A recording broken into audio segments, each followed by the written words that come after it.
opportunities for investors. So what you're saying in essence is that, for example, maybe our numbers, our population is enough to drive them to come, and that it doesn't matter that this taxation issue, there isn't as much clarity yet.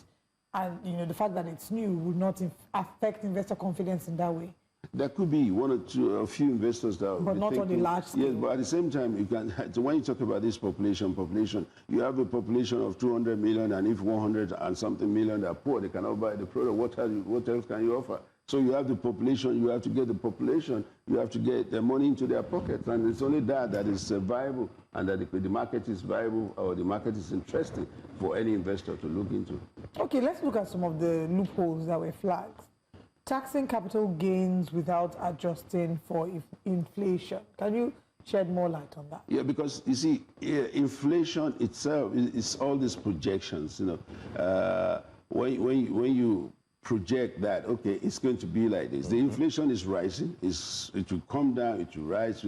But the people, this is what I'm saying. You want to have a steady market. We should be having job opportunities for people. We should be having opportunities, infrastructure for people to really see that we're spending this money correctly. So if we are taxing capital gain, there must be a reason for that. But for long, we have to begin to see that for a long time, we have not been really doing all these things we're supposed to do, and other countries are benefiting. Investors have been benefiting from it. So I think for now, it's just to sit down with the tax firms or the consultants who are really versed in this, and they begin to address that. In some countries, you have to take certain decisions that will just be binding on people. So if this decision has been taken by the federal government, I think most of the things we are talking about, the people just want to see, I mean, let's say the ordinary people now, the Nigerian citizens, the citizens want to see that even if you collect all this money, what are you going to do with it? Absolutely. If you say... Does that apply to businesses too? Yes, the businesses, if the infrastructures are going to be worked on and they are going to be improved upon, for goodness sake, then the people will say, okay, after all, we're paying for something and we're getting it back. If you have a projection of making 5 years gain and we have to extend it for 6 years, I think nobody will be bothered. But when the infrastructure, the cost of running the business is rising every day, and you are not making that what you projected for. And you see the government as, oh, what is the government doing about it? This is about federal government that we're talking about. Yes. What about the local government? What about the state government? What are they going to do? I mean, we've been hearing in the past where they said, no, the state governments, they have so much money now, but we have not seen the improvement. Yeah, from the savings from subsidy. Right. So now, is it going to be the same thing whereby we just wake up one day and say, look, we're writing off something, we're doing this, and people just want to know if this is going to improve their lives, their businesses, then we can just move on. Now, I want to ask you a question about VAT. What businesses are subject to paying VATs? Because some Nigerians have started complaining that people are taking advantage of this new tax reforms. You go to a shop that sells beans and bread, and you see VAT in your receipt. Are you supposed to pay that VAT? They're being clever. See, like I said, there's always a way out for so many people. Even some supermarkets, you go in there, the prices are not listed. They have to take it today because they are afraid that the foreign exchange. They still keep telling you that the foreign exchange could go to 2,000. They are it's assumption that look, if this thing goes there and I label this, most supermarkets go there. Yeah. So what I'm saying is that VAT has not been increased, right? So if the VAT has not been increased and you are just to pay your taxes and get things done accordingly, who knows? Maybe things will be better. You see, that's why you don't want to hear who knows, because this is about it's step by step. We're just in the step of, let's give this thing a new phase. Let's give it a proper phase. Let's do it the way it should be done. But in other climes, what's a global best practice? When you have such an earthquaking reform that has to do with people's finances, their lives, basically, how do they go about, awareness, implementation, and also notice to businesses and citizens that, look, this is about to happen, this monumental change? Yes, let me take Germany, for example, because that's where I spent a couple of years, and there's always this time frame thing. You give enough time for people to prepare for this. But sometimes politicians don't think they have to give enough time because their own time is limited. Okay, maybe 4 years, I'm only spending 2 years to do this thing, let me do it, and let me do it quick. But there's no quick fix in this. You have to allow the people to understand it. Look at how long it took them to, exchange euro from Dutch mark to euro. Look at when they increased from 11%, 15% to 19% and 17% in all these places. So they are increasing all these things because they feel that it will, balance their own account as well. At the same time, the people will benefit from it. I mean, that is the way it's supposed to be done. And if you don't give the people enough time, educate them enough about this, there will be always a way. The people want to find a way not to pay tax. Yes. Right. People don't want to pay tax anywhere in the world. They keep complaining, why am I paying this tax? If you work, for instance, in Germany as a single person or you are earning your salary, almost 40-something% goes out of your salary. That's huge. And that's a lot. But then, can you complain? Yes, you can complain if you like. Don't go to work. Yes, if you don't go to work, there's a welfare service for you who pays your rent and whatever. So people find a way. But when you get used to it, they say, okay, if you're married, with 2 children, with 3 children, this is how much we pay. The kids, they're encouraging you to get married. If you want to build your house, you say, okay, look, I want to put solar panels on my roof. Then the government says, okay, this is what we subsidize for you. So if we have such plans that we develop, the country, I don't think we'll be having this kind of problem because in the past we don't have any plan for this, and I don't know whether... I mean, what we typically see is extended convoys of government officials, but that's a political thing. I mean, you see, if you pay a councillor that maybe that has never earned 100 and something thousand before, and you say, look, to be a councillor you earn so much and you get a car, that means it's political. There's nothing. But if the taxes are well coordinated, are well structured, and we begin to see that it is not just to write off other debts here and there, but it's to improve on the community. But that's not even the business of the taxman. His own is to get the money. So he gets it, he gives it. So the people are not, you see, most of the people we're talking about, they don't know, most of the businesses, I mean, from the people at the grassroots level, the SMEs, most of them don't understand all these jargons of taxes. All they know is that, look, you pay the threshold, or they don't understand that. They just know that you are paying tax, how much do I have to pay? And if you have to pay, listen, I've just told you, even people are afraid to take a loan. We have a cooperative society, and we say, look, we are giving you 5% per annum, and people say, oh, they will tax it. Everybody say, how much tax it? And when people say everything now is that they will tax it, they will tax it. So, but who is going to tax your loan? But then that is what they are talking about. And this presidential commission, as we say, we are not taxing everything in your life. Even there will be advantages for you. They say they will tax your account. People are withdrawing money. Yes. There are real life consequences. Yes. Even the narrations on account on statements is ridiculous. I saw one recently. Please don't touch my money. I saw one recently. Please, this money is to buy Plan B pills or make PK no come this world come suffer. So you can imagine it's only people like you that will look at your receipts or from the supermarket. Most people don't look at it. They just know that I've paid. But the money, if it is transferred or remitted to the government, and then the government says this is what we are using your tax money for, I think in the next 5 years we'll be in a better place. All right. So how would you say we can ensure that the government gives this clarity to citizens? Going forward, what measures? I mean, since the ship already sailed. Yes, the ship has already sailed. And they will tell you that regardless of how much time we ask for, that there's no policy that doesn't have challenges. They make reference to maybe like Obamacare and the likes. So the ship has sailed. What can we do going forward to ensure clarity from the government and that the citizens hold the government accountable? It's an ongoing thing, and it continues to go on and on and on. I mean, there will be adjustment, there will be review, there will be, new policies to come up to support it. That's what I'm saying. It's going to be an ongoing thing.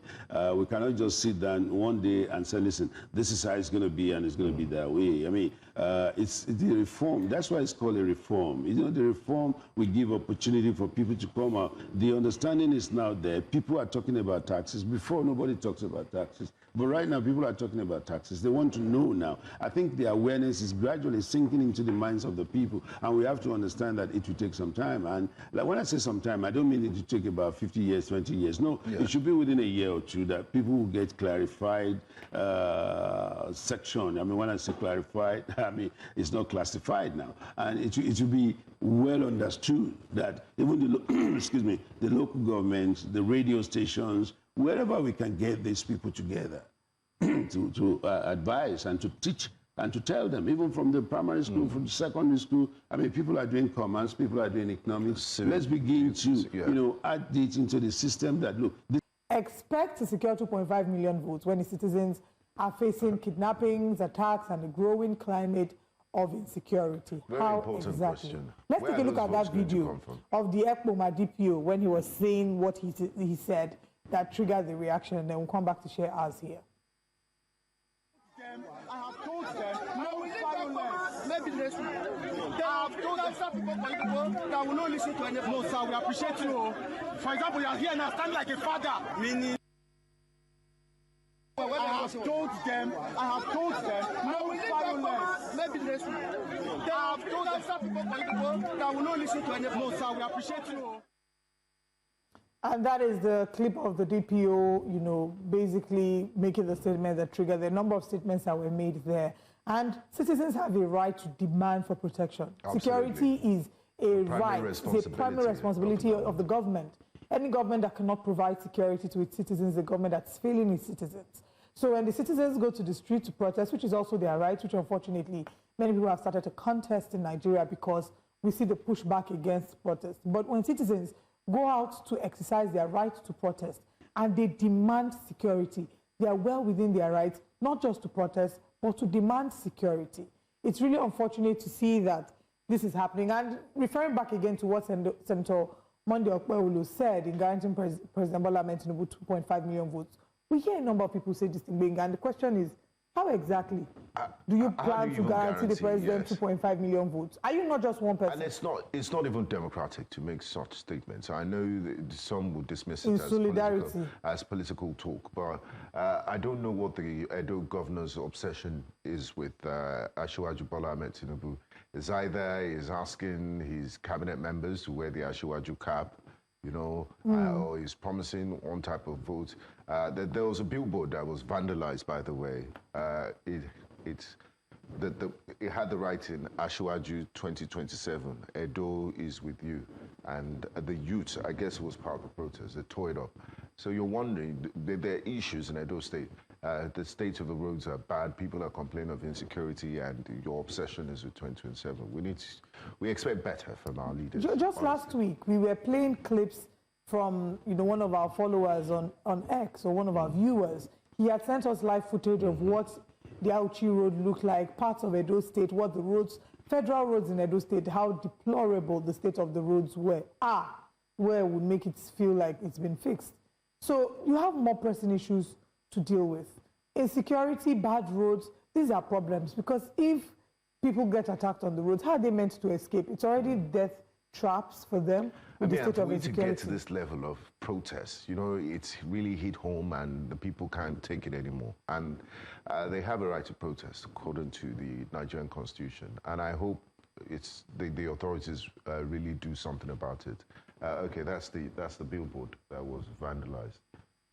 Asiwaju 2027 is settled. It is settled in by heaven. Who? Okay. Don't let Mr. Joash Amopiton see that billboard.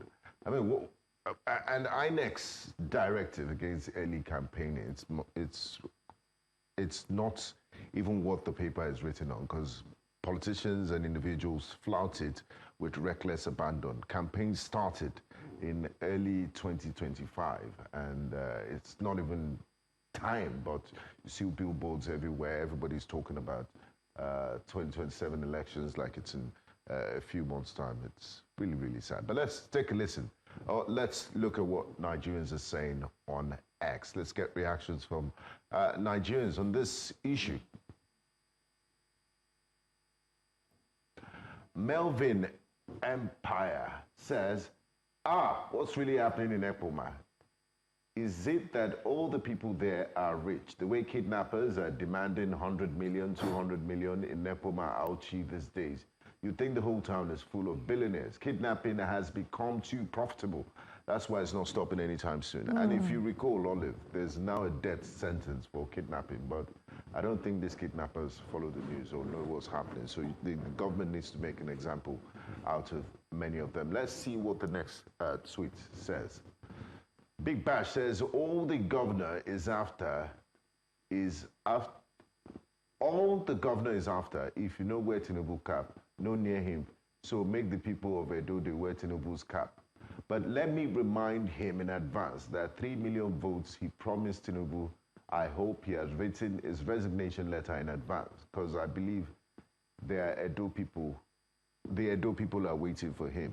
He hasn't even talked about guaranteeing himself a second term in office. He's campaigning for Mr. President. Watcher says, my dear fellow citizens, please save yourselves the stress. Protest yields no results here in Nigeria. I mean, that's according to, that's your opinion, Watcher. Well, is it just about the person's opinion? How much has protests really yielded? I mean, it led to the disbandment of NSAS, and it does put figuratively certain issues in the front burner, and government does take action about it. But there are other things we need to talk about. All right, but before then, yes. Before then, I want to mention to our virtual audience that we're streaming live on YouTube. New Central Live is the handle. We want to take your comments as well to see what you think about the stories that we're looking at. I'm particularly interested in the last story that we're going to be taking today. But if we can quickly run through this story so that we can accommodate the next two. But please feel free to drop your comments as I'll go to YouTube and pick a comment. Now, third story, what critics might call a factory that only prints paychecks. The federal government has budgeted 6.04 billion naira in 2026 for staff salaries at the Ajaokuta Steel Company Limited, a complex that has remained non-operational for decades. Since its inception 15 years ago, the facility has reportedly gulped over 40 billion naira without producing a single ton of steel, underscoring the disconnect between expenditure and output. Of the total 6.69 billion naira allocated this year, nearly 90% goes to personnel costs, with minimal funds set aside for overheads or capital investments, a pattern that has persisted for years. Now, let's put this in perspective. 6.21 billion naira was budgeted for payroll in 2025, up from 4.29 billion naira in 2024, despite zero steel output, highlighting the focus on salaries rather than revival.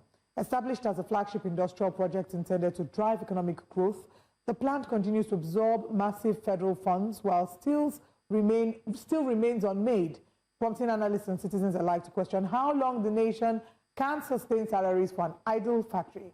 The pressing question now is how the government plans to bridge the gap between payroll and productivity, and whether Ajaokuta Steel will ever move from a symbol of promise to a powerhouse of production. We'll come back to take our reactions on X as well as your reactions on YouTube after this break.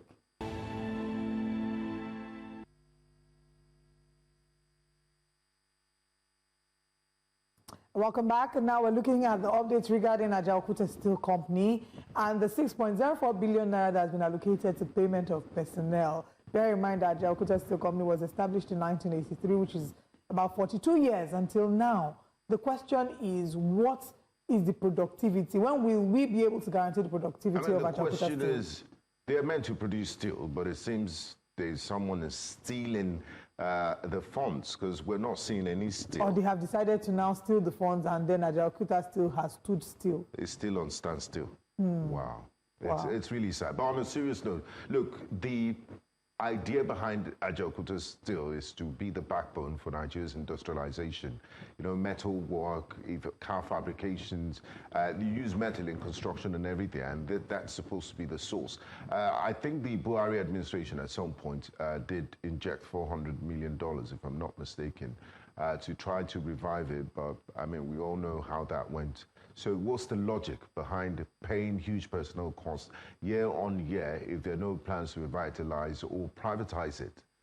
We've seen how the Dangote refinery is working. We almost thought, you know, no refinery could work in Nigeria, and it broke the curse. So it would be nice for the federal government to face it squarely, decide if, as a matter of our industrial policy, that we need to get it up and running. Otherwise, close it or sell it. Simple and short. It just reminds us of the conversation we often have about our refineries. You can't keep putting money into something and it's not generating. It's literally a picture fetching water with a basket. Absolutely. That's what it is that we're doing, because you're putting money into it, it's not yielding results. Wastage. Insanity is doing the same thing over and over again and expecting a different result.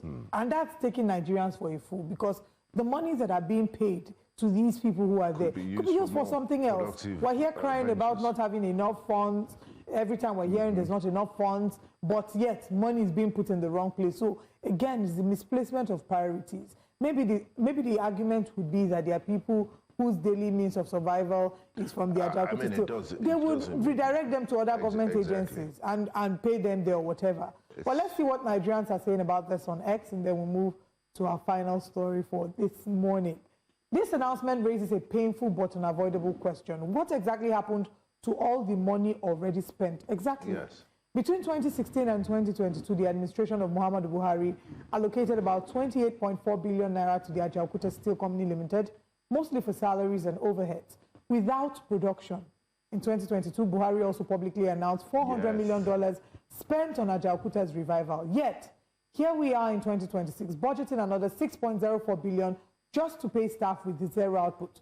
So we must ask, clearly and loudly, where did the 28.4 billion naira spent between 2016 and 2022 go to?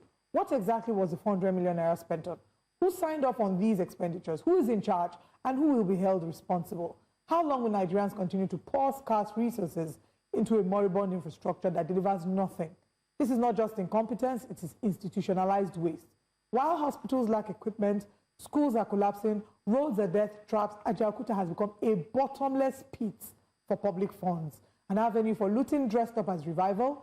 And let's be honest, this criminality has gone on for decades across governments without consequences. That is why it continues. This is not leadership. Leadership is results. Leadership is accountability. Leadership is not stealing.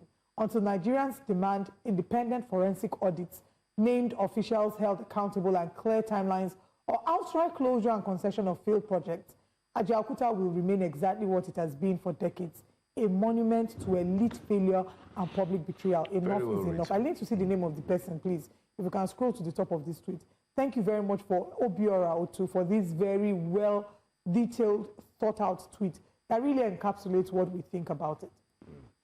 Right? Do we have a few more tweets? Maybe we can take two more and then we move on.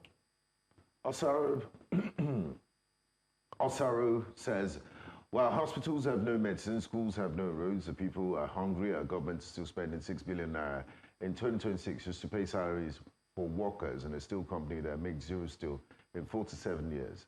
Ajaokuta is not a company, it's Nigeria's biggest ghost salary list. Shame on everyone who approved this while citizens are suffering. Stop paying ghost. Either make it work or sell it or shut it down, but stop stealing from the leaving. And that's all that we can take on that story. Unfortunately, we need to take our final story. If we can move to Abia State, where tensions are rising, as a group of former governors, including Benjamin Orji and another ex-governor Orji, appear to be joining forces to sue Governor Alex Otti for allegedly operating from his private residence in Mvosi Country Home instead of the government house in Umuahia.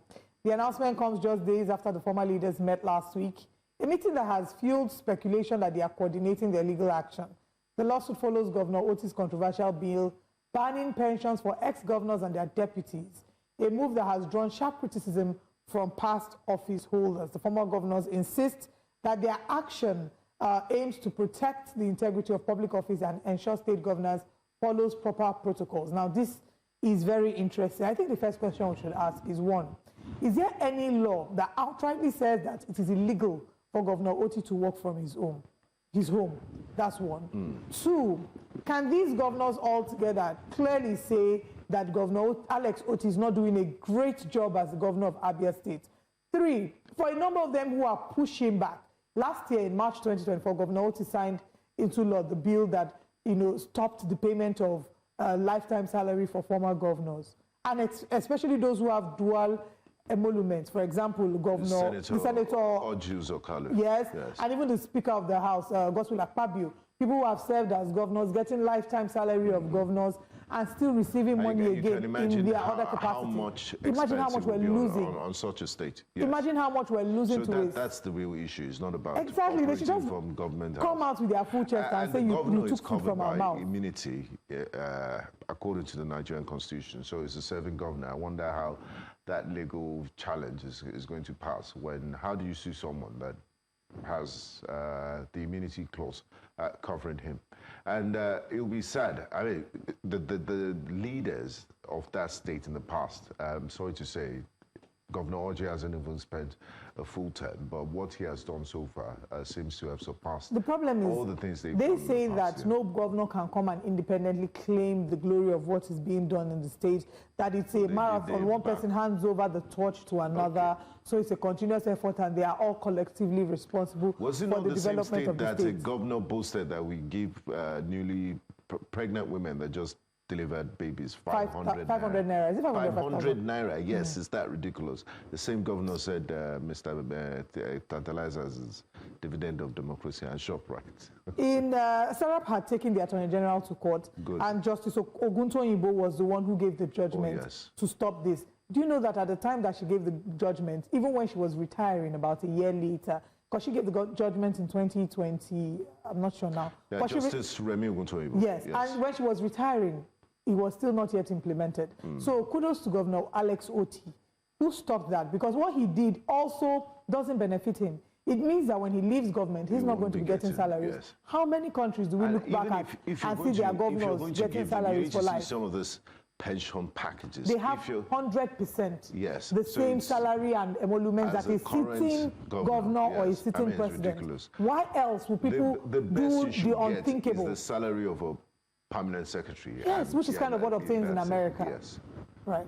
Unfortunately, we can't take a lot more, but let's get your reactions on YouTube. We'll take them during the show, but keep them coming. On X, Steve says, this is wrong. Ruling a state from your home is unlawful and unconstitutional. Oti should do better. What would they now say about hope? The rules from Abuja is the sarcasm in this tweet for me. And that's all that we can take. We can see a number of your comments on YouTube. We will take them during the course of the show, but please keep the comments coming. Which hope is he talking about, though? I don't know. The hope he's talking about? If I say Baba. Are you saying Buddha? Are you Sabi? We're going to break. When we come back, we'll get into the conversations proper. But let's share with you what the headlines and our top stories this morning are.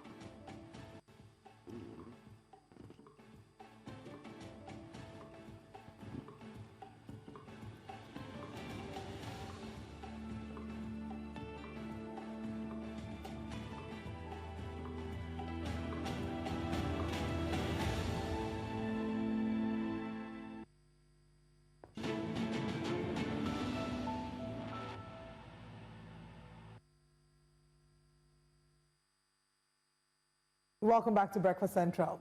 According to data from the 2026 appropriation bill, the government has proposed to spend 6.04 billion naira on personnel costs for the Ajaokuta Steel Company Limited, even though the facility has remained non-operational for over 4 decades. Now, the total allocation to Ajaokuta for the 2026 fiscal year stands at 6.69 billion naira, with nearly 90% of that sum going entirely to salaries, a reflection of a state-owned enterprise that continues to exist on paper rather than through production. This revelation comes at a time when the government is introducing new tax reforms, urging citizens and businesses to shoulder high levies in the name of national development. This leaves many asking, how can taxpayers trust a system that continues to fund dormant projects while demanding more from struggling citizens? This contradiction highlights the need for deeper fiscal transparency and accountability, especially as government revenue measures expand under the new tax regime. Now, to help us examine this, we're joined by Economic and Public Affairs Analyst Duke Oputa. Good morning, and thank you very much for joining us. Thank you, and good morning to everybody. Why is Ajaokuta Steel Company, which has remained non-operational for decades, still receiving such a large budgetary allocation? Interesting. When I spoke with your researcher last night, I did point out to her that I really would not want to spend too much time on the allocation to Ajaokuta for 2 reasons. One reason being, the first instance, that the amount in question, 6 billion naira, is insignificant in comparison to the actual total budget of 58 trillion. It's such a minuscule amount of money that, looking at it in terms of the efficiency of the fiscal measures and the budgetary process in Nigeria, it is unproductive, but nevertheless, it's important because it's an indication of the way that we handle projects, especially failed projects in Nigeria. Let me just point out that Ajaokuta is not the only failed project that is still gulping funds from the budget. There are several others. I mean, you've got the Nigerian Steel, for instance. You've got the Mambila project. You've got so many of them. The only difference is that Ajaokuta has been singled out and allocated a budgetary portion quite specifically that is visible. Most of the other ones are hidden within the ministries that actually regulate them. So you find that over 150 different projects in Nigeria that have failed that still get budget allocation. So when you sum them together, then it begins to make sense to talk about it. And I'm talking about maybe possibly over ₦1 trillion altogether. But nonetheless, I did say I spoke with your researcher, and I suspect I suggested that we should concentrate on looking at the areas in the budget that actually need to be examined and revised and improved in order to create better value for Nigerians. And I was looking mostly, in particular, the area of debts and debt servicing, especially with regard to deficits in the budgets. So if you don't mind, can we talk about that rather than the 9 billion that is now allocated? I don't know. What do you think? Beyond the budgetary allocations, I mean, let's just look at the Ajaokuta Steel Complex for what it is. It's Nigeria's largest steel mill, and the people that conceived the idea thought, it will be the backbone to our industrialization because it's around areas where you have large iron ore deposits. What was the spirit? And if Ajaokuta was working in optimum capacity, what would it have done to the Nigerian economy? And what do you suggest we do to it going forward? Because it seems it was pouring water into an empty basket at this moment. Well, I mean, absolutely. Again, like I said, it's not just Ajaokuta. What about our refineries? I mean, oil is the mainstay of our economy, and our refineries are not working, which has meant that we've had to export our raw materials, bring them back in at ridiculous prices, and then spend most of our foreign reserves doing that. Yeah, Ajaokuta Steel Mill was a good concept, definitely a good concept. Every economy picks up on the back of steel. We need steel for construction, we need steel for development, and all the other things that come through it, the level of employment that is created by the peripheral industrial developments that follow it. So it was a good project, but like everything else in Nigeria, we cannot look at it in isolation. We got to look at it in terms of the way the whole country is operating, the way we run our economy, the way we run our agriculture, the way we run our sports, the way we run everything in the country, the way we run our politics. So it has failed. And if it did succeed, as you suggest, Nigeria would be in a much better position, would be in a position to be able to produce our own industrial machinery, would be in a position to reduce the importation that we spend a lot of money doing now. We are a country that is developing, so we need infrastructure. Infrastructure is the biggest component of our push to get industrialized. Without steel, we cannot do it. Importing steel is expensive, and we need to earn money elsewhere in order to do it. So it's a vital part of our economic progress. And yes, it needs to be revived. But the key question is, given the way it has been done, remember how old is the steel mill? It's about 3 or 4 decades old. So ultimately, it's very old technology. We've moved on. The world has moved on. Technology has improved. We are now in the age of artificial intelligence. So for us to be able to advance that infrastructure, it is important for us to look towards what is new in that industry. And that may mean having to completely start all over again and refresh. And to go back to the funding that is still going to Ajaokuta, the reason for that is precisely the fact that our government does not wish to be seen to have failed. Yes, the money that has been allocated, it's necessary, because if you want to keep that impression that we're still on the path to developing a steel industrial project, if we still want to give that impression politically, then there has to be staff on the ground to maintain it. There has to be, if you like, there are roads that to maintain, there's electricity bills to be paid, and there's a small number of staff to be paid. There's all kinds of things that gives an impression that we are still on it. The minute we stop allocating money to it, the minute we stop paying for those things, it means that the government has admitted failure. The government is not going to admit failure in Ajaokuta, but unfortunately, the only way to go forward is to say, yes, we have failed in this project, and scrap it completely and start all over again. It is often cheaper and more efficient to build a new project than to keep pouring money into an old project that has failed. Even some of the spare parts that are needed to keep a place running today may not even be available. They may have to be fabricated from scratch specifically for us, which means that we're going to be doing them at 3, 4, maybe even 5 times the cost of normal spare parts. So it is not a good prospect for us to be looking forward, to be holding on to it and maintaining it, just to give that impression that we're still on it, that we're still in the process of achieving something that is obviously no longer achievable. So I would think that the best option for the Nigerian government is to scrap the project completely and start a completely new steel development project using modern technology, cheaper, faster, and more efficient.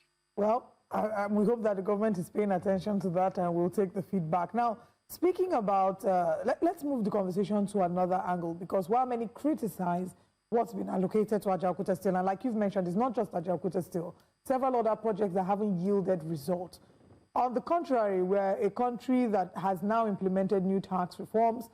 Even though these tax reforms, there have been certain discrepancies, citizens would argue that you can't tax from poverty. But there's a lack of clarity that seems to cover this new tax reforms. It seems to be shrouded in some misconceptions. KPMG has given their report. They've talked about some gaps or omissions or errors.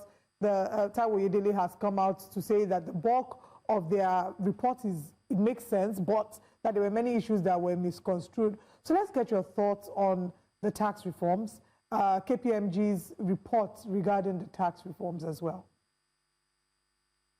Well, again, let's ask ourselves the purpose of a tax reform. The purpose of a tax reform for Nigeria is to increase tax revenue for the government. Our tax revenue at the moment is far too small for the size of our economy.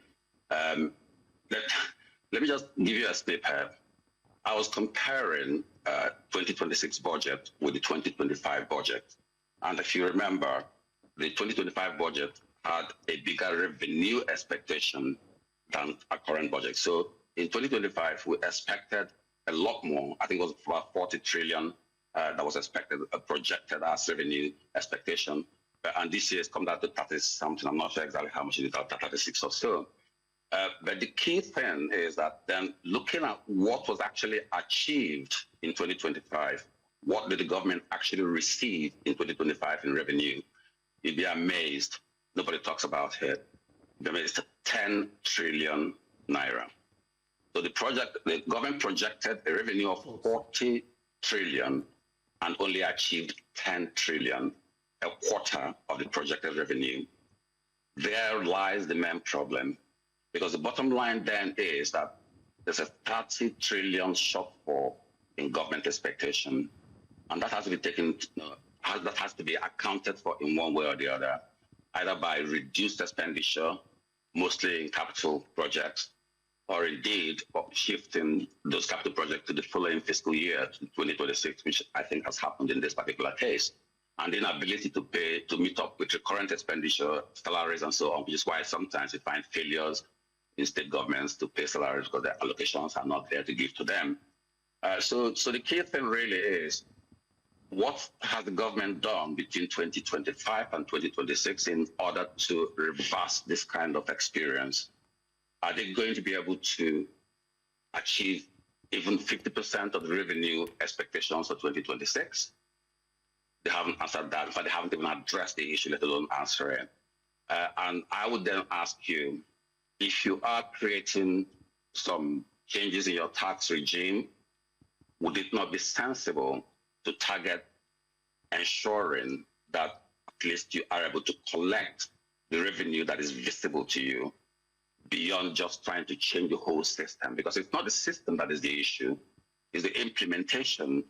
Nigeria has always had good laws in virtually every aspect of our social life.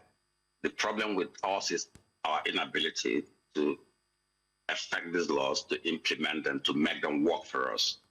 So in that respect, when you go back to the tax reforms, you find that most of the arguments that are happening have nothing to do with the aspects of the tax laws that will increase revenue.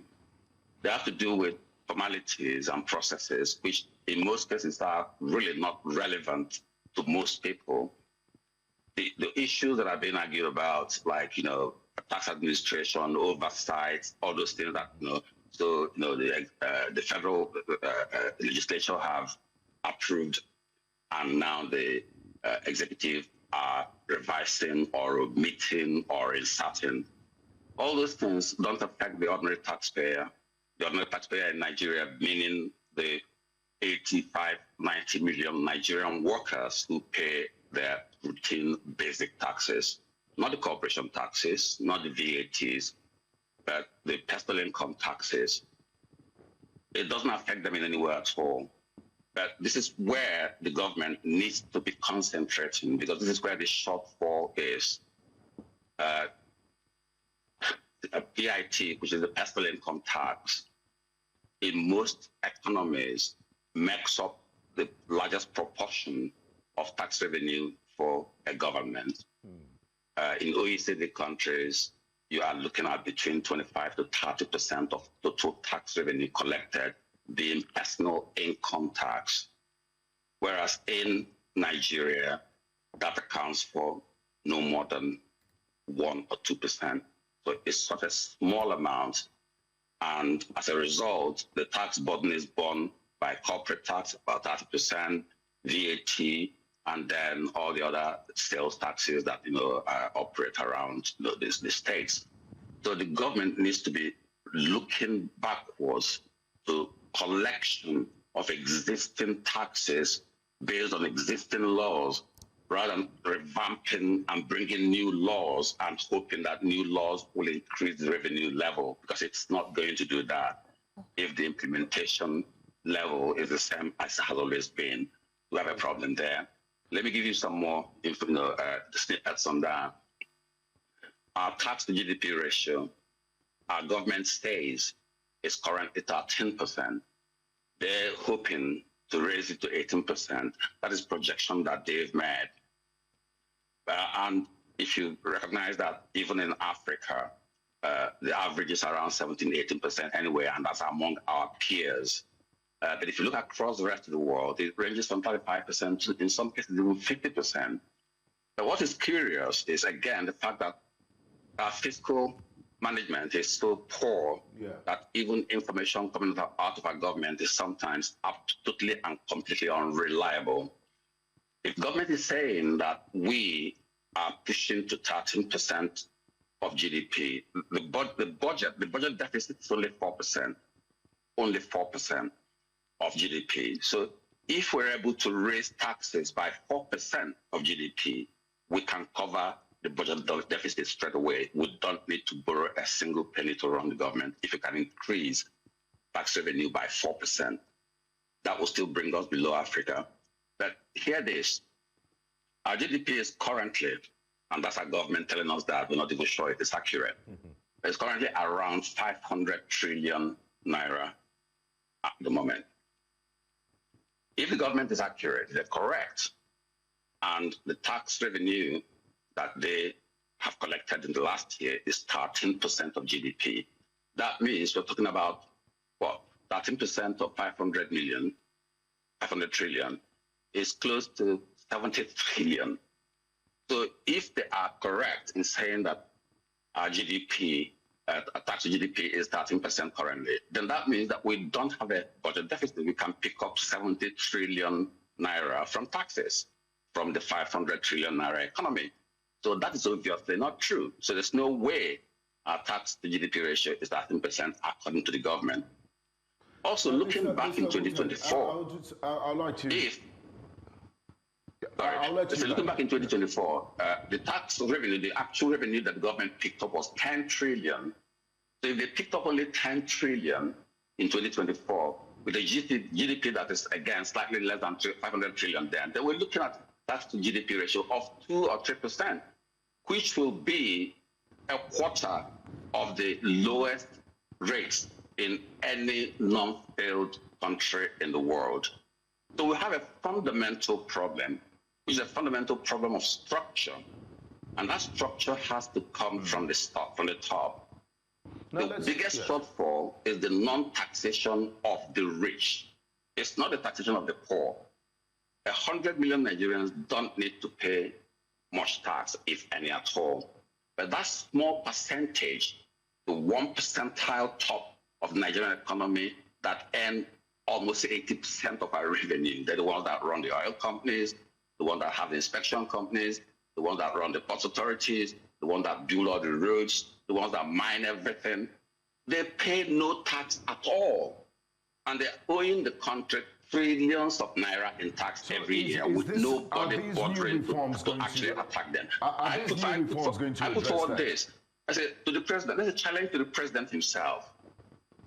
The income tax level is 24%, which is about a quarter of your income. Can our president tell us if he has given Nigeria a quarter of his income last year? We know our president to be a rich president. He has very good businesses. He runs amazing businesses. We know him to be a billionaire. Well, at least perceptively, I don't have his account, so I can be sure. But we know there are several people in Nigeria who earn billions of naira every year. Can the government tell us the highest amount of tax paid by an individual in Nigeria last year? I would be surprised if it is more than 100 million naira, the highest amount of tax paid by any individual in Nigeria. So the key problem that we have is to go back to the basics, go back to the fundamental, and run the government the way a government should be run. Collect taxes from the rich. Collect taxes from the traders in Alaba. Collect taxes from the industrialists. Collect taxes from the pastors that are working out. How do you buy a private jet and then pay a tax of 100 million? It costs $1 trillion to buy a jet, or $1 billion to 50 billion to buy a jet, and yet you're paying 100 million naira in tax on a year. It doesn't make any sense. So that is where the shortfall is. And until the government is able to address this particular matter and get it right, they're going nowhere, because there's never going to be enough money to meet our needs. The budget deficit is rising year on year. Every year it gets bigger, and that is piling up debt for the future. This year we are spending more than 25% of government revenue to service debts alone. It's not appropriate. And the government tries to pepper through this thing by telling us, oh, our borrowing to GDP level is not bad. It's comparable with the rest of the world. Yes, but because our tax to GDP level is not comparable, it is pointless comparing our borrowing to GDP to the rest of them, because you don't pay back your borrowings from GDP. You pay it back from revenue. So what you should be comparing is our tax to revenue levels compared to the rest of the world. And when you do that, again, you'll find Nigeria right at the bottom. Mr. Oputa, I mean, from my interactions with you over the years, you've always been pro-tax, and you saw the tax laws in Nigeria as a low-hanging fruit that government could use to generate revenue. And I think it was in the spirit of that the presidency decided to look into tax reforms, and they've passed this law now. They say the spirit behind it is to expand the tax net. I haven't said that and looked into details of the new tax reforms. It seems when you say expanding the net, and we're still not meeting the 18% African average of tax to GDP, you're wondering how much is being expanded. And then when you raise issues about the 1% pay minimal tax, the richest of the rich people not paying enough tax, it questions the whole exercise. Or what do you make of this? I mean, again, like I said, it's a good thing that they are looking at the issue. They are looking to expand that net. But what I'm trying to say is that it's not about expanding the net. The net is wide enough as it is. It's about catching. If you don't know how to catch fish, it doesn't matter how big your net is, you're not going to catch anything. Somebody with one hook might pull out a massive, big, tilapia, and you with a big net will just pick up a few sardines. So expanding the net is not the issue. It's ensuring that that net is catching the fish. That is the most important thing. And they are not doing that. Okay, again, like I said, and this is really critical because, again, personal income tax is the contribution by everybody in the country. I would have thought, in my own view, I think that the structure that allows the states to control personal income tax and the federal government to control the corporation tax is not adequate for a country like Nigeria, for a developing economy that has so few infrastructures and is fragmented and have no establishments. It would have been much better, in my view, if this tax review had shifted the personal income tax from state to federal and then find another way of reallocating it. The idea being that, for instance, right now, if I'm from Anambra State, if I live in Lagos, run a business in Onitsha, make money in Onitsha, where do you tax me? You tax me in Lagos State because I live in Lagos State. But I probably have a home in the East where I use resources from from state governments and, have all kinds of other issues that require tax input into. So I pay my taxes in Lagos, and then I go back to my state, and then my state is completely derelict. I have nothing there. And especially if half of my business is in, I don't know, Newi or Nisha. So you have that anomaly, and that allows me as an individual to actually try to manipulate these things. I can declare one thing in Anambra State, declare something else in Lagos State. And more importantly, it might be easier for me to overstep and avoid tax in Anambra because infrastructure is not good enough, the expertise is not there, et cetera, et cetera. So I would prefer to see a state where the federal government is responsible for income tax, or personal income tax. And then it can be reallocated as to where it originated, if you like. But that allows no particular person to crisscross from one state to the other, shifting assets around or whatever, therefore, for avoiding tax. And also means that we can have one central expertise pool that works hard to have the best outcome out of whatever existing law that we have in taxation. So yes, the tax reforms are good, but most people don't realize that the vast majority of the tax reform actually targets corporate entities, and especially cross-border entities as well. But most of these things that we're talking about relate to foreign companies that come in here, shift around their cost basis and everything in order to avoid paying tax in Nigeria. This is what most of the reform is about. It has very little to do with that aspect that is the biggest shortfall in our collection, again, personal income tax. Another thing I would have liked to see is to raise higher the threshold that people pay taxes, because there's poverty in the country, there's a lot of suffering in the country. I think that taxes should not come in until people are earning, in my view, at least 500,000 naira a month. If you're not earning 500,000 naira a month, I don't see any reason why you should pay any taxes in Nigeria, because the government provides very little infrastructure, very little support for people, and they have to pay for everything themselves. So the revisions, I think, will still have to be done again. But it's a continuous thing. To be honest with you, tax bills should be an annual event. A tax bill should be revised every single year. A budget is effectively a new tax bill. So every year, in September, October, November, the government should be sitting down and looking at the tax for the last year and how effective it has been, and then make an effort to make it more efficient for the next year. So I think we've got some very competent people at the Treasury in Nigeria, and I have no reason to doubt that they will again be revisiting that tax bill come the end of this fiscal year. Well, we'll just wait and see how things turn out at the end of this fiscal year, like you said. Thank you, Mr. Oputa, for joining us this morning. Thank you. It's my pleasure. All right, we're going to break, and when we come back, the conversations continue this morning on Breakfast Central. Just stay with us.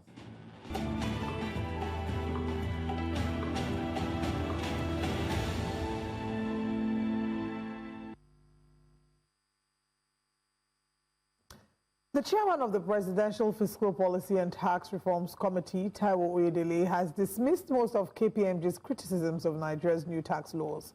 The audit, tax and advisory firm, KPMG, had noted that the laws contain serious errors, gaps and inconsistencies that could raise business costs, weaken investor confidence, and trigger capital market volatility. The firm flagged issues such as taxing capital gains without adjusting for inflation, stricter rules on indirect foreign asset transfers, limits on deducting foreign currency expenses, denial of deductions where VAT was not charged, and unclear compliance rules for non-resident companies. If this tax reform were a group project, Taiwo Oyedele says KPMG is complaining about the handwriting and not the work. He says KPMG's remarks reflect a misunderstanding of the policy's intent, mischaracterization of deliberate choices, and the firm's own preferences rather than real errors, stating that only a few of KPMG's points were useful, mainly those relating to implementation risk and clerical or cross-referencing issues. Now, join us this morning for this very important discussion is President Koshofe Chamber of Commerce and Industry, Mr. Joe Femi Dagoro. Warm welcome to you, and thanks for joining us. Thank you very much. Would I say Guten Morgen? Good morning. Guten Morgen. Good morning. Good morning. Now, a good place to start with is your general overview. You represent the Chamber of Commerce and Industry. You speak to SMEs and business owners. You have a community. What's the general overview of this new tax reform and laws from the business side of it? Basically, you see that it's a new thing for now. There will be suggestions, there will be criticisms, there will be fear, there will be, all those things that people are not used to. Increasing taxes or lowering taxes, it will take some time for people to really get used to this. And once they get used to it, we'll move on. But I can understand from the point or from the angle of Taiwo Oyedele. He's a brilliant gentleman who understands this. He's been in the industry. And I can see some of the points that KPMG are making. I mean, PwC and KPMG. Yes, so but I don't want to look at it from that point. I want to look at it from the point of investors who are really concerned about this. It would really take some time. And this time, we just have to start. We have to begin somewhere. And let's see how it goes. In the next 6 months, I think a lot of people will be used to certain aspects of it. People don't know who collects what right now, but they say, look, we are not going to be paying double taxation, but we are not going to be paying double taxes here and there. And let's see, what's the role of the local government, the role of the state government, and unless that is basically defined for people to understand where they're going, are we still going to be paying the regular taxes to the state? Are we still going to be paying regular taxes to the federal government? Who collects what, when? These are the questions investors or businesses will be asking, and some of them are scared anyway. They don't even know how to calculate it. And I think some of these things need more enlightenment. A lot of enlightenment have to be done, not just on TV alone. Town halls, businesses, meetings here and there. I think it's just a matter of time. Some of the issues raised by KPMG, yes, like Taiwo said, I think as a matter of fact, most people, if we continue to criticize this reform, it will continue to bring more fear into the people. KPMG is one of the big 4 consulting firms in the world. You can't just dismiss what they say as complain about the handwriting and not the content of the homework. Shouldn't we be concerned? And your other issue of, let's start and see where it goes. I mean, these are people's lives at stake. Their monies, they need to plan, and it's almost very risky. It's like driving blindfolded, that's just what it feels like. No, you see, when I say let's begin something, is this. Even most of the accountants out there, with all due respect to accountants, I've asked a couple of my friends, even accountants within the chambers, and they say, look, we have to study this thing, we have to know where we're going. They still have to study. They As still experts, have to, yes. Yes, because you can't just jump on it. But I know KPMG is talking, from their own perspective of saying, look, we are not saying it's bad, but we're just pointing out some of these errors. So you can just simply go ahead and tell us, these errors are there. If they are found, we are ready to adjust. We are ready to, it is not even from KPMG immediately. It was from the House. Honorable Abdulsamad Dasuki. Right, who said, listen, this is not what we signed, this is not what we discussed. I mean, that raised this trouble for the tax people, for the federal government. That look, if a senator or if a lawmaker is saying this is not what we signed, this is not what we discussed, then you begin to worry about that. Is there any other thing called pardon in this one? Is there any other thing wrong? I think from there, a lot of people... And also erodes trust. Yes, exactly. Yes. You know, you see, I think that's the beginning. That was the beginning of the problem. And I think for now, the committee or those who are responsible for it will be looking into it and say, this is what we have to do. There is still room for correction, but it's just, we say we are starting from January 1st. And we did not consider the fact that what about if there are, you know, errors here and there? Do we have the room to really sort this out? I think that's the word is giving some people some concerns. So what about if we go into it now and we start paying all these things and you come back and tell us, oh, we're sorry, we shouldn't have done this way, that way? Who pays back? And that is what you are talking about. It's about the existence of investors or companies or businessmen and women. So it's really of some concerns, but that should not be what we make us not to start a new thing. Okay, so now it seems like there's a bit of confusion, right? The question now is, how do you think that these would impact investor confidence? I tell you what, globally, investors are always looking for a place they can make enough profit. It's just about profit. And then if you tax, like what the KPMG gentleman was saying in one of the interviews, that so, oh, they may not come here again. They will come. Because it's not just that they were looking at. They'll be looking at security. They'll be looking at, you know, the stability of the government. They will be looking at so many other issues. They have to pay tax. I mean, you pay taxes in Europe, you pay taxes in America, and sometimes you don't consider that the security in America, the security in Germany or wherever, you know, taxes are meant for people to be paid, not just the foreigners or the investors alone. But like, if we don't have investors, how do we have the job market improved? How do we have all these things going on? But the profit may be lower, but there will still be profit. This is a country whereby there are a lot of opportunities for investors. So what you're saying in essence is that, for example, maybe our numbers, our population is enough to drive them to come, and that it doesn't matter that this taxation issue, there isn't as much clarity yet. And, you know, the fact that it's new would not affect investor confidence in that way. There could be one or two, a few investors that but not thinking, on the large scale. Yes, but at the same time, you can. When you talk about this population, you have a population of 200 million, and if 100 and something million are poor, they cannot buy the product. What else can you offer? So you have the population. You have to get the population. You have to get the money into their pockets, and it's only that is viable, and that the market is viable, or the market is interesting for any investor to look into. Okay, let's look at some of the loopholes that were flagged. Taxing capital gains without adjusting for inflation. Can you shed more light on that? Yeah, because you see, inflation itself is all these projections. You know, when you project that, okay, it's going to be like this. The inflation is rising. It will come down, it will rise.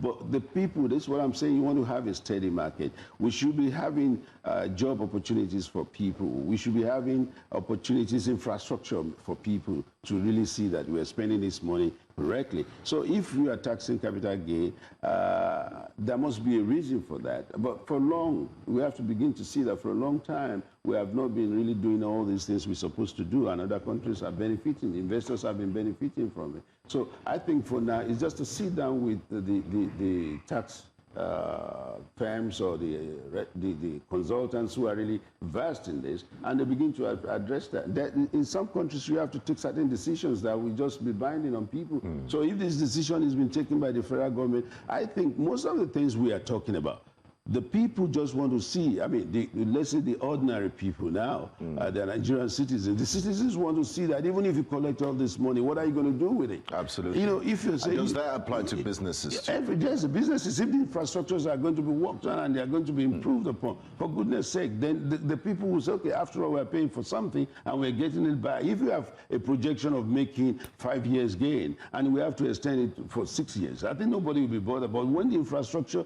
the cost of running the business is rising every day, and you are not making that what you projected for. And you see the government that says, oh, what is the government doing about it? This is about federal government that we're talking about. Yes. What about the local government? What about the state government? What are they going to do I mean, we've been hearing in the past where they said, no, the state governments, they have so much money now, but we have not seen the improvement. Yeah, from the savings from subsidy. Right. So now, is it going to be the same thing whereby we just wake up one day and say, look, we're writing off something, we're doing this, and people just want to know if this is going to improve their lives, their businesses, then we can just move on. Now, I want to ask you a question about VAT. What businesses are subject to paying VATs? Because some Nigerians have started complaining that, you know, people are taking advantage of this new tax reforms. You go to a shop that sells beans and bread and you see VAT in your receipt. Are you supposed to pay that VAT? They're being clever.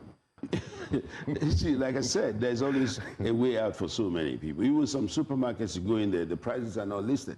They have to take it today because they are afraid that, you know, the foreign exchange, they still keep telling you that the foreign exchange could go to 2,000. They are, you know, it's assumption that, look, if this thing goes high and I label this, most supermarkets go there. Yeah. So what I'm saying is that VAT has not been increased, right? So if the VAT has not been increased and you are just to, you know, pay your taxes and get things done accordingly, who knows? Maybe things will be better. You see, that's why you don't want to hear who knows, because this is about, but you know, it's step by step. We're just in the step of, let's give this thing a new phase. Let's give it a proper phase. Let's do it the way it should be done. But in other climes, what's a global best practice? When you have such an earthquaking reform that has to do with people's finances, their lives, basically, how do they go about, you know, awareness, implementation, and also notice to businesses and citizens that, look, this is about to happen, this monumental change?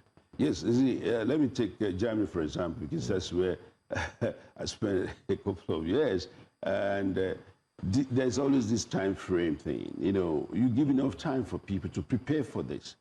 You know, but, you know, sometimes politicians don't think they have to give enough time because that their own time is limited. Okay, maybe 4 years, oh, I'm only spending 2 years to do this thing, let me do it, and let me do it quick.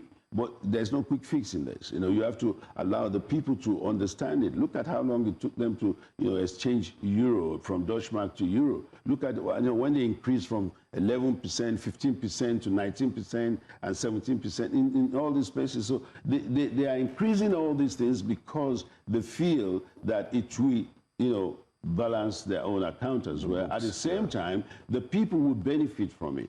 I mean, that is the way it's supposed to be done. And if you don't give the people enough time, educate them enough about this, you know, there will be always a way. The people want to find a way not to pay tax. Yes. Right. People don't want to pay tax anywhere in the world. You know, they keep complaining, why am I paying this tax? You know, if you work, for instance, in Germany as a single person or, you know, you are earning your salary, almost 40-something% goes out of your salary. That's huge. And that's a lot. But then, can you complain? Yes, you can complain if you like. Don't go to work.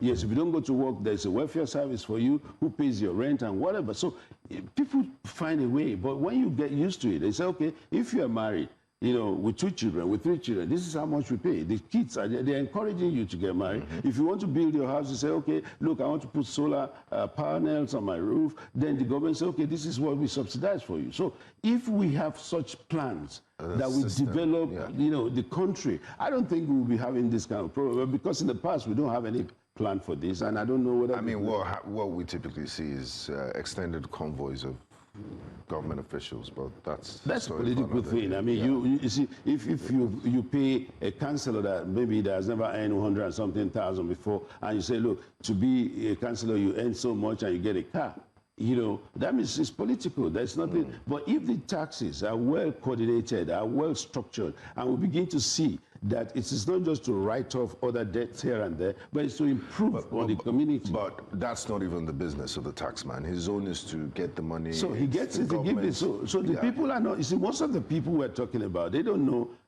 most of the businesses, I mean, from the people at the grassroots level, the SMEs, most of them don't understand all these jargons of taxes. You know, all they know is that, look, you pay the threshold, or they don't understand that. They just know that you are paying tax, how much do I have to pay? And if you have to pay, listen, I've just told you, even people are afraid to take a loan. You know, we have a cooperative society, and we say, look, we are giving you 5% per annum. And people say, oh, they will tax it. You know, say, how much tax it? And you know, and when people say everything now is that they will tax it, they will tax it. So, but who is going to tax your loan? You know, but then that is what they're talking about. And this presidential commission, as we say, we are not taxing everything in your life. Even there will be advantages for you. They say they will tax your account. They also, people are withdrawing money. And yes, there are real life consequences. Of course, even the narrations on account on statements is ridiculous. I saw one recently. Please don't touch my money. I saw one recently. Please, this money is to buy Plan B pills or make Peking no come this world come suffer. So you can imagine it's only people like you that will look at your receipts or from the supermarket. Most people don't look at it. They just know that I've paid. But the money, if it is transferred or remitted to the government, and then the government says this is what we are using your tax money for, I think in the next 5 years we'll be in a better place. All right. So how would you say we can ensure that the government gives this clarity to citizens? You know, going forward, what measures? I mean, since the ship already sailed. Yes, the ship has already sailed. And they will tell you that regardless of how much time we ask for, that there's no policy that doesn't have challenges. They make reference to maybe like Obamacare and the likes. So the ship has sailed. What can we do going forward to ensure clarity from the government and that the citizens hold the government accountable? It's an ongoing thing, and it continue to go on and on and on. I mean, there will be adjustment, there will be review, there will be, you know, new policies to come up to support it. That's what I'm saying. It's going to be an ongoing thing. We cannot just sit down one day and say, listen, this is how it's going to be, and it's going to be that way. I mean, it's the reform. That's why it's called a reform. You know, the reform will give opportunity for people to come out. The understanding is now there. People are talking about taxes. Before, nobody talks about taxes. But right now, people are talking about taxes. They want to know now. I think the awareness is gradually sinking into the minds of the people, and we have to understand that it will take some time. And like when I say some time, I don't mean it to take about 50 years, 20 years. No, it should be within a year or two that people will get clarified section. I mean, when I say clarified, I mean, it's not classified now. And it will be well understood that even the, excuse me, the local governments, the radio stations, wherever we can get these people together to advise and to teach and to tell them, even from the primary school, from the secondary school. I mean, people are doing commerce, people are doing economics. Let's begin to, you know, add it into the system that, look, this is what you're going to face. And people will get used to it. But when you say tax, the woman in the market just say, unfair tax me. You know, you even hear the word. You know, they want to come and tax me. You know, I'm in a community whereby I talk to these people and I understand their fear, their anxiety. But like you said, the ship is sailing. And I mean, there's also a threshold for those who will be paying taxes. So I think the generality of Nigeria. But you'll be surprised that even those who you think are not within that threshold fall within the threshold. The small and medium scale businesses will get into that by the time you look at their annual income. You would see that a number of them fall within that threshold. Yeah, but for now, nobody, you see, most of the SMEs or nano businesses, you know, they don't go ahead to even plan salaries because you cannot budget your salary in some of these businesses. And some of them cannot pay themselves 100,000, 200,000. So most of them will now understand what it is. Because it's not like a big company that says, okay, this is the salary for months, for years, for quarter, this annual leave and all that. But SMEs don't have that. They don't go, most of them don't go on leave like we go. You know, so they are working, you know, almost 24/7 a day, and they have to pay themselves. So we cannot really say that it has to be, and like you said, a lot of them will fall under that threshold, but those who work to get more money, they don't want to pay all over the world. And that's why I think there's this appeal commission or ombudsman that will take care of this. If you are overtaxed, if you don't understand, if there's this, you can always appeal it. And I think that's the human face out of all this, that there's not going to be boots on the ground to keep arresting people all over the place and say, show me your tax ID and all that. You know, so now it's about moving on and correcting what is supposed to be corrected. If there are mistakes, I think Taiwo Oyedele will listen as much as he can. And I mean, let's be fair, the guy is doing a great job. Most people will not be able to take, or they wouldn't want to take this kind of task. And be the face of, because, you know, he goes around and, you know, in one of these meetings, I was saying, look, why is it that you are the only one speaking? What about other people? And he said, look, but it's showing the face and it's coming out. It's changing the name from FIRS to Nigerian Revenue Service. It's just a name change, and it's a name change that people will not understand now. So for me, it's this. how are we going to cope with the state and with the local government? So if that is being breached, if that's being spoken of, duplicity of taxes. yes, and finally, Mr. Okay, no, before we take that final question, we need to go on a very quick break. But we'll come back from this break. We'll be taking that question, and then there'll be more with us, more happening this morning. Please stay with us.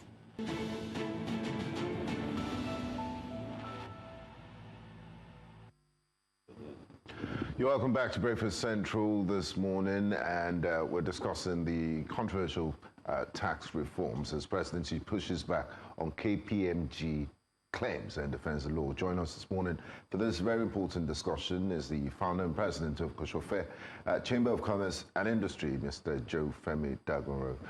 Thank you for staying with us. Before we went on that break, I wanted to conclude this interview. My final question was, what are the feelers from the business community, and how do they feel with this tax reforms? Are they happy? Are they excited? Is there apprehension? Well, when you say happy, I tell you what, nobody, is happy, paying all these taxes all over the world. I've repeated that. The point is this: if the government is doing so much, I think the people will say, after all, I can see the value of what I'm, and you can be confident to speak out. But the problem now is they have no option not to pay taxes with the way it is, and that's why you say they are spreading the net. They want to catch a lot of people into it and all that. I think we have to begin to see that it's a good thing. This is one of the things we have to tell. Maybe we need to go back to, because I remember, was it on that Fashola, the administration of Governor Ambode?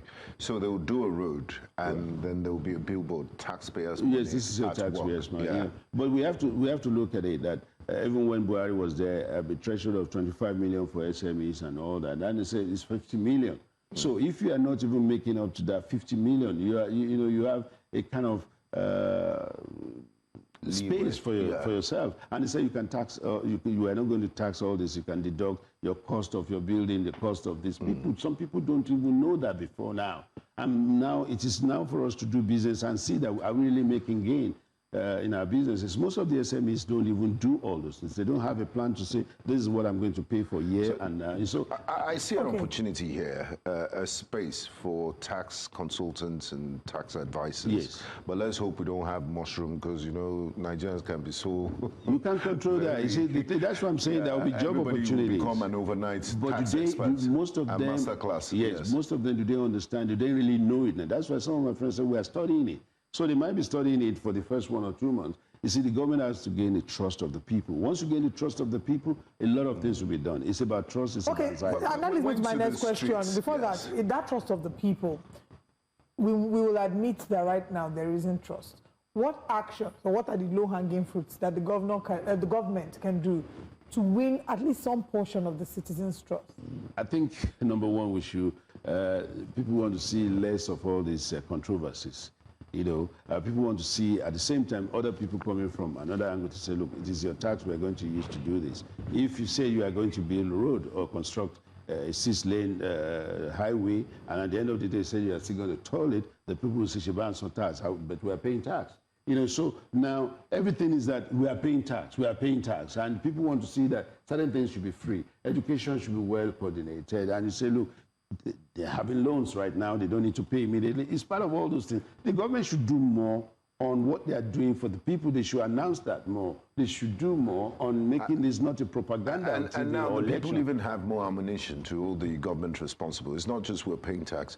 You've removed subsidy from oil, and we're paying tax. So the government needs to show. That's it. There should be more enlightenment. There should be more information going out from the presidency or from the government, from all the states. Because you don't even hear the state talking about this. It says like, it's a federal government issue. The state is not saying, the local government is not saying anything about it. So there should be more information coming out from the state, from the local government, from people who are responsible to give this information. But if you don't have this information, then the people surely they'll be afraid. There's no doubt about that. Let's head to the streets. Yeah, and we spoke to a cross-section of Nigerians about the new tax laws. Let's get their reactions. Yes, I believe that when there is tax, I think that there will be improvement. I believe there will be a better Nigeria. So, and I believe the government is also should also be held responsible to orientate people about the tax, let them understand, the well-meaning Nigerians, some of them understand what it is, some don't know. So the people don't know, let them give them a proper orientation of what the tax stands for and how they are going to stand to benefit with the tax. But for me, I understand what it is. I trust the process. We are looking into, we are trusting that the administrators that are involved, the key players are involved, that they will maximize or use this tax very well to create a better Nigeria for us. Yes, because I feel in the nearest future it will be useful, but for now, it will grow their purse. Our leaders are full of promises. They don't keep to it. I'm very certain, you see this tax, some of their children will use it to go to Harvard. It's certain. I'm totally against it. Let me tell you, brother, I live in the ghetto. People are totally against this tax. They are afraid because the hardship is enough. Do you know? I mean, they on MTN, do you know what they are doing? They deduct money anyhow, data. They say 1 gig, it's not 1 gig. You understand? Crazy bees are all everywhere. What's the difference of government? So we don't work on it. They should just cancel it first and give us a good government. They should cancel it, provide job for people. Let things go down. Let people know that, okay, this, what you are, if you start paying this tax, this is what we are going to do. This is what we are going to enjoy. Then people will welcome it. If the resources will be used, channeled towards building the society, the Nigerian economy, you understand, the environment and all, fine. It's nice, but it has to be cut down because what I'm seeing there is really, really outrageous. I'm a supporter of this new tax law. As a progressive, definitely it's going to help our economy and it's going to develop the nation in entirety. Oliver, I can see the look in your face. Can you share with Nigerians what came to your mind? I know you're a presenter on the show. Interestingly, I'm not the guest. Let's direct that reaction to our guest on the show.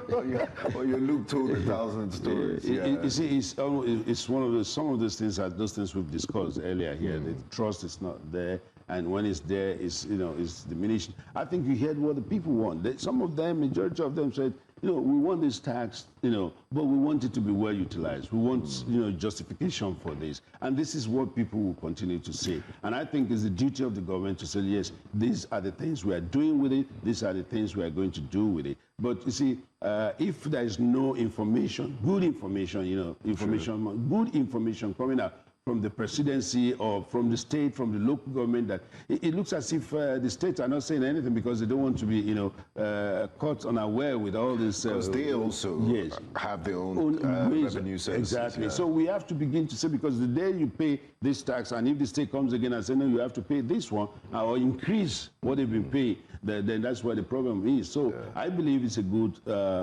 reform in the good direction, but we have to, correct the minor mistakes that are there or the errors that are there, and then continue to justify why we are doing this. But in the long run, like one lady said, or the gentleman said, that look, in the next few years, we'll begin to see good things coming up, and that is the other one said, look, I don't want this money to go into their pockets. Because she was even emphatic that, look, this to send their children to Harvard. Can you imagine that? Can you blame them? If you look at the newspapers, you look at the former Justice Minister, for example, the amount of money that is being bandied around is ridiculous. One person. So more money to the purse does not mean they won't have access to steal it. So they need to tighten anti-graft laws and also have early warning systems to prevent.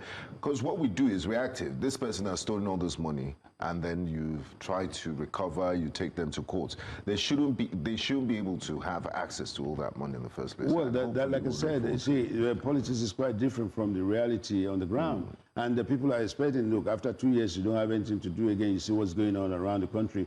It's like we're already in the campaign mood. Right. And these are the things that people, why are we getting this now when we are going into the next election? Is it, a lot of things should be discussed. But for small business people, they are trying to survive. SMEs are trying to survive. They don't have these opportunities. And now if you put so much on them again, but I think if you look at that, not much is put on them. There is a reference for them to really actually enjoy this. But then we need people to guide them. We need people to tell them these are the books you keep, these are the things you do so that you don't have unnecessary fear. I hope maybe there will be in some part of local government or some organizations like ours as well to continue to disseminate this information to our members and to say, look, if you have an issue, come into the office. We have somebody that will help you there. All right, I have a question from YouTube. Shedrack Edja says, how can the tax deducted from my bank accounts, salaries paid, goods bought be reconciled so an individual won't be overtaxed? Well, when the banks does that, the banks will submit their own books as well for auditing. I think what the gentleman wants is that, look, I'm paying so much, I'm buying so much. Whatever that goes out of your pocket does not come in again. And if there are things that you have, I mean, if it's a business person, you bought a computer, you bought, you know, definitely there is. So yes, you keep records, and every year you don't take the money. You want maybe 3 years. I mean, there's always a form to be filled. If you don't understand how to get that one into your business, get a consultant or tax advisor. They will get it done. I mean, if you build a house or you are paying your rent for the office, these are the books, these are the things that, I mean, there's always a room for you to deduct that from your turnover.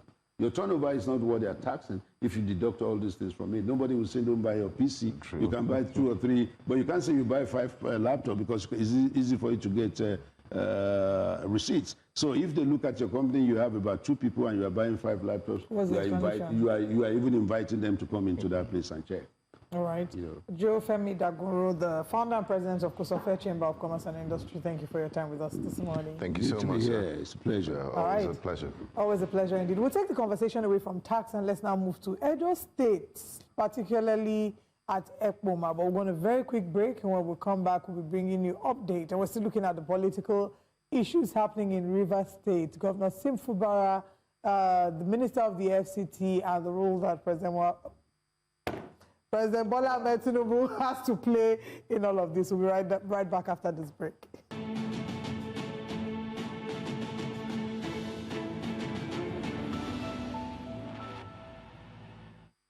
Hello, welcome back to Breakfast Central. President Bola Tinubu has reportedly stepped into the Rivers State political crisis as tensions escalate between Governor Siminalayi Fubara and his predecessor turned FCT Minister Nyesom Wike.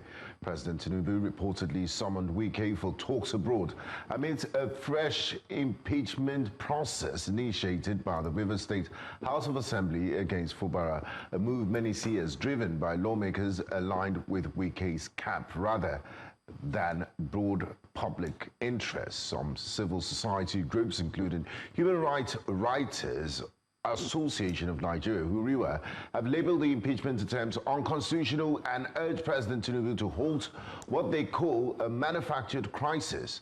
Wike has openly maintained that his faction will determine who governs the state, signaling the ongoing influence and control over local politics. Meanwhile, amid the impeachment proceedings, the Assembly has uncovered what it describes as a plot by unnamed individuals to secure ex parte court orders from high courts outside Port Harcourt to disrupt the process and halt their constitutional duties. An attempt lawmakers say is aimed at interfering with the impeachment efforts. Joining us now is spokesperson for APC in Rivers State, Darlington Nwauju. Good morning and thank you for joining us. Very good morning. Thanks for having me. All right. We want to get your thoughts on the state of affairs in Rivers State. First of all, we did see that the governor had moved to the All Progressives Congress, a move that many thought would have been widely appreciated, especially because the FCT minister is a huge supporter of President Bola Tinubu. But that move was taken, it wasn't taken as pleasantly as many had hoped that he would. Why is that? Hello, Mr. Nwauju. Well, I must say that I must start by commending your platform for trying to, as much as possible. Yes, I can hear you. I can hear you. Can you hear me? Loud and clear. Please go ahead. I want to commend your platform for zeroing in on what is actually happening in Rivers State. I have watched tons of interviews, editorials, and news offerings by your platform, and I think this is commendable. I say kudos to your editorial team and your team of reporters. Let me say clearly that the coming of the governor of Rivers State into the All Progressive Congress is a welcome development, and we have said that much. We welcome him with very open arms, and not just that, the fact that he is not just an ordinary member of the All Progressive Congress by the virtue of the constitution of our party, he becomes leader of the All Progressive Congress in Rivers State. And that is why we are at a loss as per the activities of any individual within the All Progressive Congress fold who will be claiming to be a supporter of the APC or a member of the APC and a supporter of the president or anybody who cherishes or wants the continuity of the APC at the center to now try to truncate or undermine, as it were, the legitimacy of the governor, and also to go further to paralyze governance in Rivers State. And not just that, to cause undue and unnecessary schism in the polity. You know, the kind of polarization, political polarization that we have seen in Rivers State is becoming unbecoming, and it is becoming a watershed in our body politic as a nation, and it's become a textbook reference for what politics should not be. And so the All Progressive Congress had on Thursday issued a strongly worded statement condemning, rejecting the purported moves to impeach the governor of Rivers State together with his deputy. And we have queried the tenacity, the patriotic zeal, as it were, and the genuineness of this drive to suddenly cut short the leadership and the governance and the control of the APC in the governance of Rivers State. Now, let me say this quickly.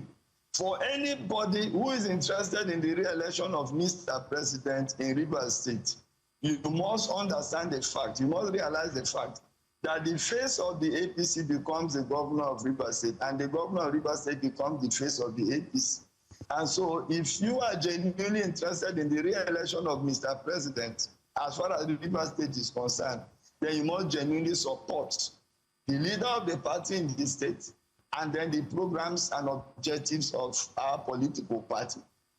Make no mistakes about it. Article 21, sub 2, paragraph 3, clearly gives the party powers to intervene in such situations, call our members to order, and then go further to deploy disciplinary measures where necessary when members become recalcitrant to party policy and party objectives. So I want to clearly state that the APC in Rivers State is fully in support of the leadership of the governor of Rivers State, czar Siminalayi Fubara. And every other thing that is currently going on is mere distraction, and we condemn it in totality. Thank you, Mr. Nwaju, for clearing the air on that and stating the position of Rivers State APC. It's great that we know that now.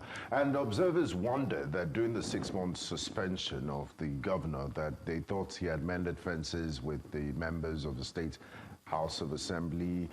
They have also both decamped to the ruling APC, and that they say, I mean, since they're under one broom now, so to speak, that things will be much better, but apparently that's not the case. What internal dispute mechanisms is the APC willing to deploy to, you know, to reconcile both parties, or are they going to just let the constitutional the constitutional process play out, in which the lawmakers would, they've said the governor has 7 days to respond to those infractions, about 7 of them constitutional infractions they say he has committed against the state. Beyond mere condemnation, are there any active even though plans?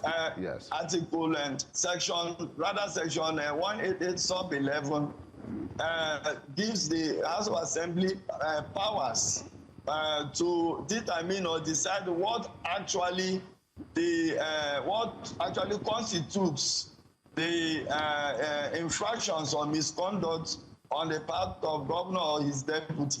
Let me also say that you cannot use the guise or come in the guise of or wear the toga, if you like, of constitutionalism to now deride and undermine the larger interests of not just the All Progressive Congress in Rivers State and in Nigeria, but the interests of Mr. President in Rivers State. I must say this clearly without ambiguity. Now, yes, the Assembly has powers to interrogate, to confirm appointments, some of the allegations that they so leveled, part of the 7-point allegations against the governor. But I must say that these issues are politically motivated. Yes, there are constitutional issues, but yes, and truly so, these are motivated by politics. And because they are motivated by politics, they must be dealt with square.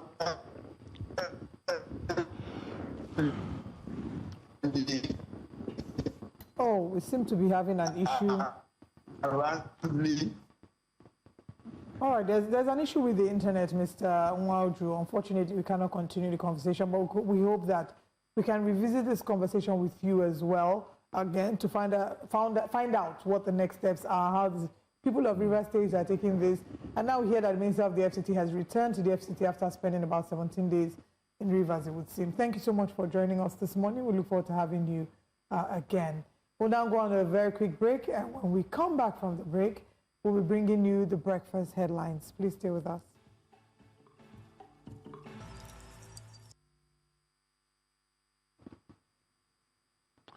Hello, welcome to Breakfast Headlines. I am Benga Aborowa. We begin with good news as the Nigerian Association of Resident Doctors has suspended its planned nationwide strike earlier scheduled to resume on Monday, January the 12th.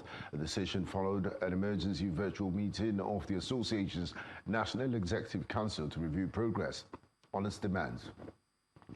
NAT says the suspension is strategic and conditional pending further assessment as its January 25 NEC meeting. The association confirmed receiving firm commitments from key ministries and government agencies after the intervention of Vice President Kashim Shettima. Resident doctors have threatened the strike over welfare, allowances and working conditions, while a court order has also restrained industrial action pending for the hearing. Moving on, President Bola Tinubu has arrived in Abu Dhabi, United Arab Emirates, to participate in the 2026 Abu Dhabi Sustainability Week Summit. It was received late on Sunday night by the UAE Minister of State for Foreign Affairs, Sheikh Shakbut Nayan Al Layan. The week-long summit brings together global leaders to advance sustainable development under the theme, the nexus of next. All systems go. The visit follows President Bola Tinubu's recent engagements across Borno, Bauchi and Lagos State, including project inauguration and official events. He departed Lagos for Europe after the holidays and is now continuing his international engagements in the Middle East. Now, away from that, the Socio-Economic Rights and Accountability Project, SERAP, has filed a lawsuit against the Independent National Electoral Commission, INEC, over its alleged failure to account for 55.9 billion naira allocated for election materials for the 2019 general elections. In a statement issued on Sunday by its Deputy Director, Kolawole Oluwadare, SERAP says the funds were meant for the procurement of smart card readers, ballot papers, result sheets and other critical election materials. The organization says the allegations are contained in the latest annual report of the Auditor General of the Federation, published on September 9, 2025. SERP argues that INEC must operate free of corruption to guarantee credible, free and fair elections and to protect Nigeria's constitutional right to participate in the electoral process. It adds that the electoral body cannot effectively carry out its responsibilities without transparency, accountability and adhere to the rule of law. No date has been fixed for the hearing of the suit. The federal government says half of the Ido Bridge in Lagos will be demolished next week as part of ongoing reconstruction works. Julius Berger confirmed that 3 severely damaged spans will be pulled down while traffic is diverted to one carriageway. The construction will be done in phases with traffic shifted to the rebuilt section before the second half is demolished. Works include drainage construction, lowering of the road level, and increasing bridge clearance to prevent truck collision. The 15 billion naira project is expected to be completed by June 2026, with CCTV cameras to be installed for security and monitoring. Meanwhile, the Rivers State House of Assembly has alleged that unnamed individuals are seeking to use ex parte court orders to frustrate the ongoing impeachment process against Governor Siminalayi Fubara and the Deputy Governor. Lawmakers say credible intelligence indicates attempts to secure restraining orders from Rivers State High Court outside the Port Harcourt Judicial Division. The Assembly warned that such moves amount to a subversion of the Constitution, citing provisions that bar courts from intervening in impeachment matters. It referenced recent Court of Appeal rulings that nullified similar orders and urged those involved to desist from actions inimical to the rule of law. The House reaffirmed its commitment to constitutional democracy, insisting it will not be intimidated or distracted from its lawful duties. 11 suspected terrorists have surrendered to Nigerian troops in Borno State. Security forces killed 8 others during separate military operation. The Joint Task Force Operation Hadinkai says the fighters surrendered following sustained pressure on that Operation Desert Sanity 5. Troops recovered AK-47 rifles and ammunition from the suspects.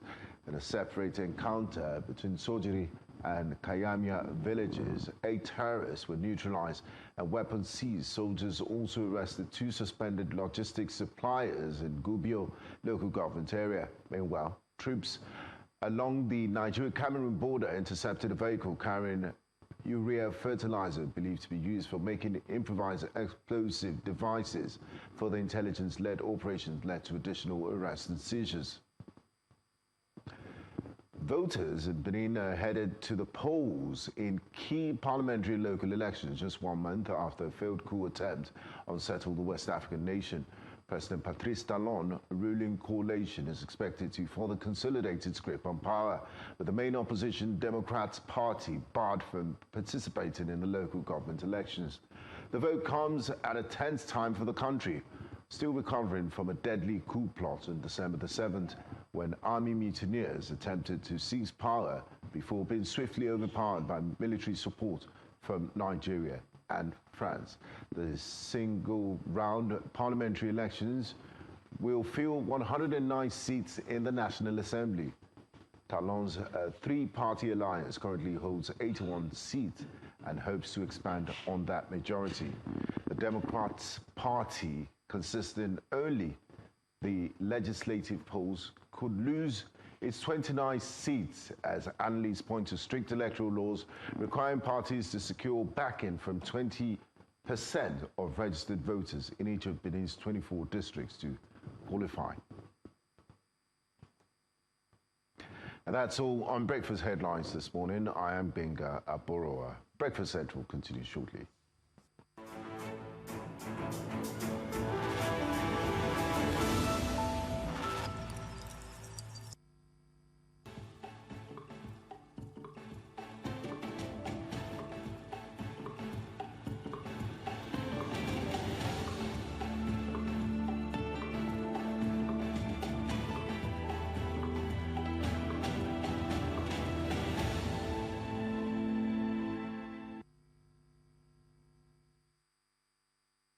All right, we're still here on Breakfast Central. Now it's time for us to bring you the updates on the AFCON. It's good news for Nigeria, but we, of course, have our correspondent who's there and has been there from the start of the AFCON games. We have Udoka and Joku. Good morning, Udoka. Congratulations. What a great time to be a Nigerian. What is the mood like there in Morocco? We saw videos of the Moroccans celebrating our win against Algeria. You're currently in Marrakech, I believe, yes. Yeah, thank you very much, Benga. And of course, it's been a beautiful time right here. Good morning, Olive. Beautiful time here. We've left Marrakech. We are now in Rabat, where we are waiting for the Super Eagles of Nigeria. Now, we got that victory against Algeria, and it's been celebrations all the way. And yes, Moroccans celebrated with Nigerians, but hey, we are playing against Morocco on Wednesday, so definitely they will not be celebrating with any Nigerian. They'll do everything that they can to knock us out of the tournament because we are a heavy threat to Morocco and every other team in the semi-final race. So the Super Eagles are meant to come in later today, though. Now, Doka, I felt I was watching National Geographic for a bit because of the way the Eagles demolished the desert foxes. And a lot of pundits have been saying where we seem to be the overwhelming favorites going into the semi-finals. Does that give the boys an additional sort of pressure? And what's the spirit like in the camp? Yeah, of course, the boys are positive, looking forward to this one against Algeria. And of course, we are also, I don't know about overwhelming favorites, right? Because the other teams in the semi-final race, they are quality. Morocco, Egypt, and Senegal. We know how strong these other teams can be. And just so you know, there's a cat that has been predicting all of the games, and all predictions have gone 100%. Nigeria against Algeria, the cat predicted a win for Nigeria. But sadly, the cat has said Morocco will beat Nigeria. So we don't listen to animals making predictions, right, Benga? But yes, the mood in camp is very, very positive, and the boys are willing to go. The only issue is that Wilfred Ndidi has a yellow card, has been suspended from this game against Morocco. But we have quality enough to replace Wilfred Ndidi in the midfield. What's the preparation for the game against Morocco? Now that we've seen the Moroccans on our side supporting us, what happens when we finally get to face the Moroccans? Look, Nigeria versus Tunisia, the stadium was packed with a lot of Tunisian fans. Nigeria versus Algeria, I was asking myself, where are the Nigerian football fans? Where are the Super Eagles fans? They were nowhere to be found. It was just a little pack of them in the stadium, but we were able to silence the Algerian noise in the stadium. Now, here in Rabat, against the host, trust me, look, against host nation, the stadium will be packed full with the color red and green. I'm sure Nigerians will find it very difficult to make it to the stadium, but again, the Super Eagles have quality to silence any crowd. But this time around, home nation we're playing against refereeing. A lot of advantage will definitely go to Morocco, but I believe that the Super Eagles have what it takes to overcome. I mean, these are young professionals that are playing the finest clubs in Europe and all over the world, so I don't think they should be intimidated by that. It's a tall order. Hopefully they will prevail. Finally, for my part, Udoka, and I also need to tell our viewers that are wondering why smoke is coming out of your mouth. It's very frigid in Morocco. The last time when you were in Nigeria, I know some of your habits. I know you are not a smoker, but we just need to clear some of these issues that smoke is coming out of your mouth because of the weather. Now, on a serious note, finally, before I let you go, I hope we've heard the last of, pair bonuses, because that could be a distraction and all of that. I hope all the monies have been settled. And we also got some good news. The chairman of the Boa Group has offered them some monetary incentives, so that should make them go a step further. Yes, definitely. All of that has been put aside. Maybe looking forward to the next Cup of Nations, maybe to come up again. But for now, it's been dropped. For now, the question people are asking is this: why do we pay so much attention to the Super Eagles of Nigeria? Why is there so much money for the Super Eagles? Why do they give them the grandest of hotels for the Super Eagles? And the Super Falcons barely get half of what the Super Eagles get, but they achieve much more than the Super Eagles. This is a conversation that has been going on, but for now, I think concentration has to be on the Eagles going all the way to the finals if they defeat Morocco. But yes, a lot of money has been thrown at the Super Eagles of Nigeria. All right, Udoka, thank you so much. We look forward to connecting with you at the next game after we have crushed. Well, crushed sounds Atlas Lions. Crush sounds very harsh. We're playing all animals. Let's leave it foxes, from foxes to Atlas Lions. But we are also animals too now. Super Eagles, we're animals as well. I won't say crush because they are our hosts. Let's be kind after we have won our next game. Okay. Thank you, Udoka. Do stay safe and keep warm. Thank you very much. Yeah. Thank you very much. And of course, the Super Eagles will be coming into Rabat later today, about 3 p.m. We'll be there at the airport and the hotel to welcome the team. We'll bring more updates to News Central. All right, help me to particularly greet my friend and tell him that I enjoy his YouTube vlogs. You know who I'm talking about? He doesn't know me, but I know him. Alex Iwobi. Please greet him and tell him that we enjoy his YouTube vlogs. And my regards to Samuel Chukwueze. And all the Init boys. Hilarious. The most hilarious player, really. Yeah. Thank you. Stay well. And you're also an Init boy in the making. All right, let's now go on a break. Because this is turning to beer parlor conversation now. Okay. We'll go on a break here. When we come back, we have more for you this morning. Stay with us.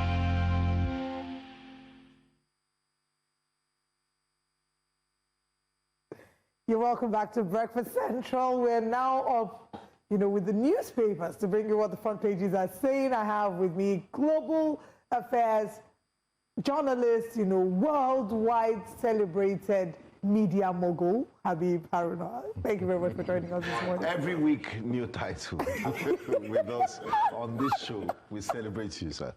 How's your weekend, by the way? Absolutely. Yes. And, happy weekend, sir. Busy enjoyment weekend.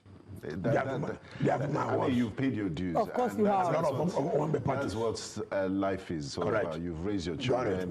This is the time to sit back, relax, and enjoy yourself. And I'm still working hard. Fruit of your labor and still working hard. Exactly. Okay, let's now get to YouTube. And just to mention, before we take the papers, that YouTube, this is the point where we will take your comments. We know we're meant to take them earlier. I'll take all the comments during this segment. But let's start with this Nigerian newspaper. On the front page of this Nigerian newspaper, big story there says, March 2026 deadline, banks under pressure over recapitalization, 22 compliant, 12 risk mergers or license downgrade, economists warn of consolidation and regulatory sanctions.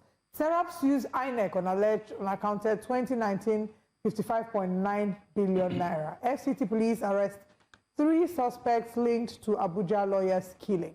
INEC insists no Labour Party candidate for February 21 area council polls. Lagos probes alleged negligence in Chimamanda Adichie toddler's death. I think we should even start. It's a sad story, but I think it's an important story to talk about. From the documentation, from what she shared, she had said there was basically an issue with the anesthesiologist, and that they had maybe given the little boy an overdose. And they were not monitoring him, right? It's a really sad story. That's one of the best hospitals in Nigeria. Yeah. So if we can have that kind of negligence, I wonder. I mean, I do hope that proper investigation is being carried out. The Lagos government has intervened and directed the ministry, particularly the permanent secretary, to make sure that the case is thoroughly investigated, find out who are the people that are responsible for the lapses, and so on and so forth. This is becoming a recurring decima. There's an incident of a man and woman that went to the hospital. The man was given an appointment for a slight surgery. So the wife followed him to the place. Just 30 minutes after, the wife noticed that the medicals were running up and down. And I was not wondering what is going on here. An hour after, they gave the news that he had passed. The husband has passed on. Just like that, in Lagos. I mean, someone wanted to get an injection. Yes. So on this Chimamanda's post, you need to see the comments. Of people's experiences of medical negligence. How do you go to get a blood test and then they rupture your vein? and bleed to death. When I saw that, I was like, new fear unlocked. I'm not going to do any test in any random laboratory. In this same Lagos, a very popular broadcaster, when had his sore throat, something that he doesn't give you, with paracetamol or something. The guy from there, the guy died because he was given wrong medication in this Lagos. But I think it's high time that we use this case, even though sad and unfortunate, to really investigate, and some people will be punished. There must be consequences. And the more reason why the federal government should also pay attention, and it's a good thing that the vice president intervened. So NAD was meant to begin a strike today, but because of the emergency meeting that they had yesterday, it's very unfortunate. NAD did call off their strike. So National Association of and I know something when I was in government, that Lagos State government don't joke with this kind of thing. They don't joke with it. I can tell you for a fact. Being part of the government, Lagos State.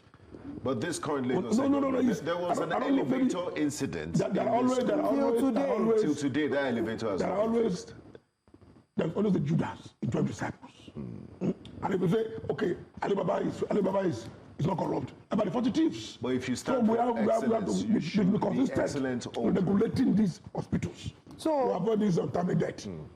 Well, I mean, this again highlights a lot of issues we have in terms of medical. If a number of us were to open our mouth and share some of the issues about medical negligence, our experiences is wild. You know, you think of even the best hospitals at risk. Again, it goes back to the brain drain. We have a number of medical professionals who have left the country and have gone out of the country. That's not to say that the ones behind aren't good. We still have great medical professionals. Should pay attention to NAD and meet their requests so they stop going on strike. And very important. The ones that we should take care of them. We should not jump to conclusion without finding out what really happened. Okay.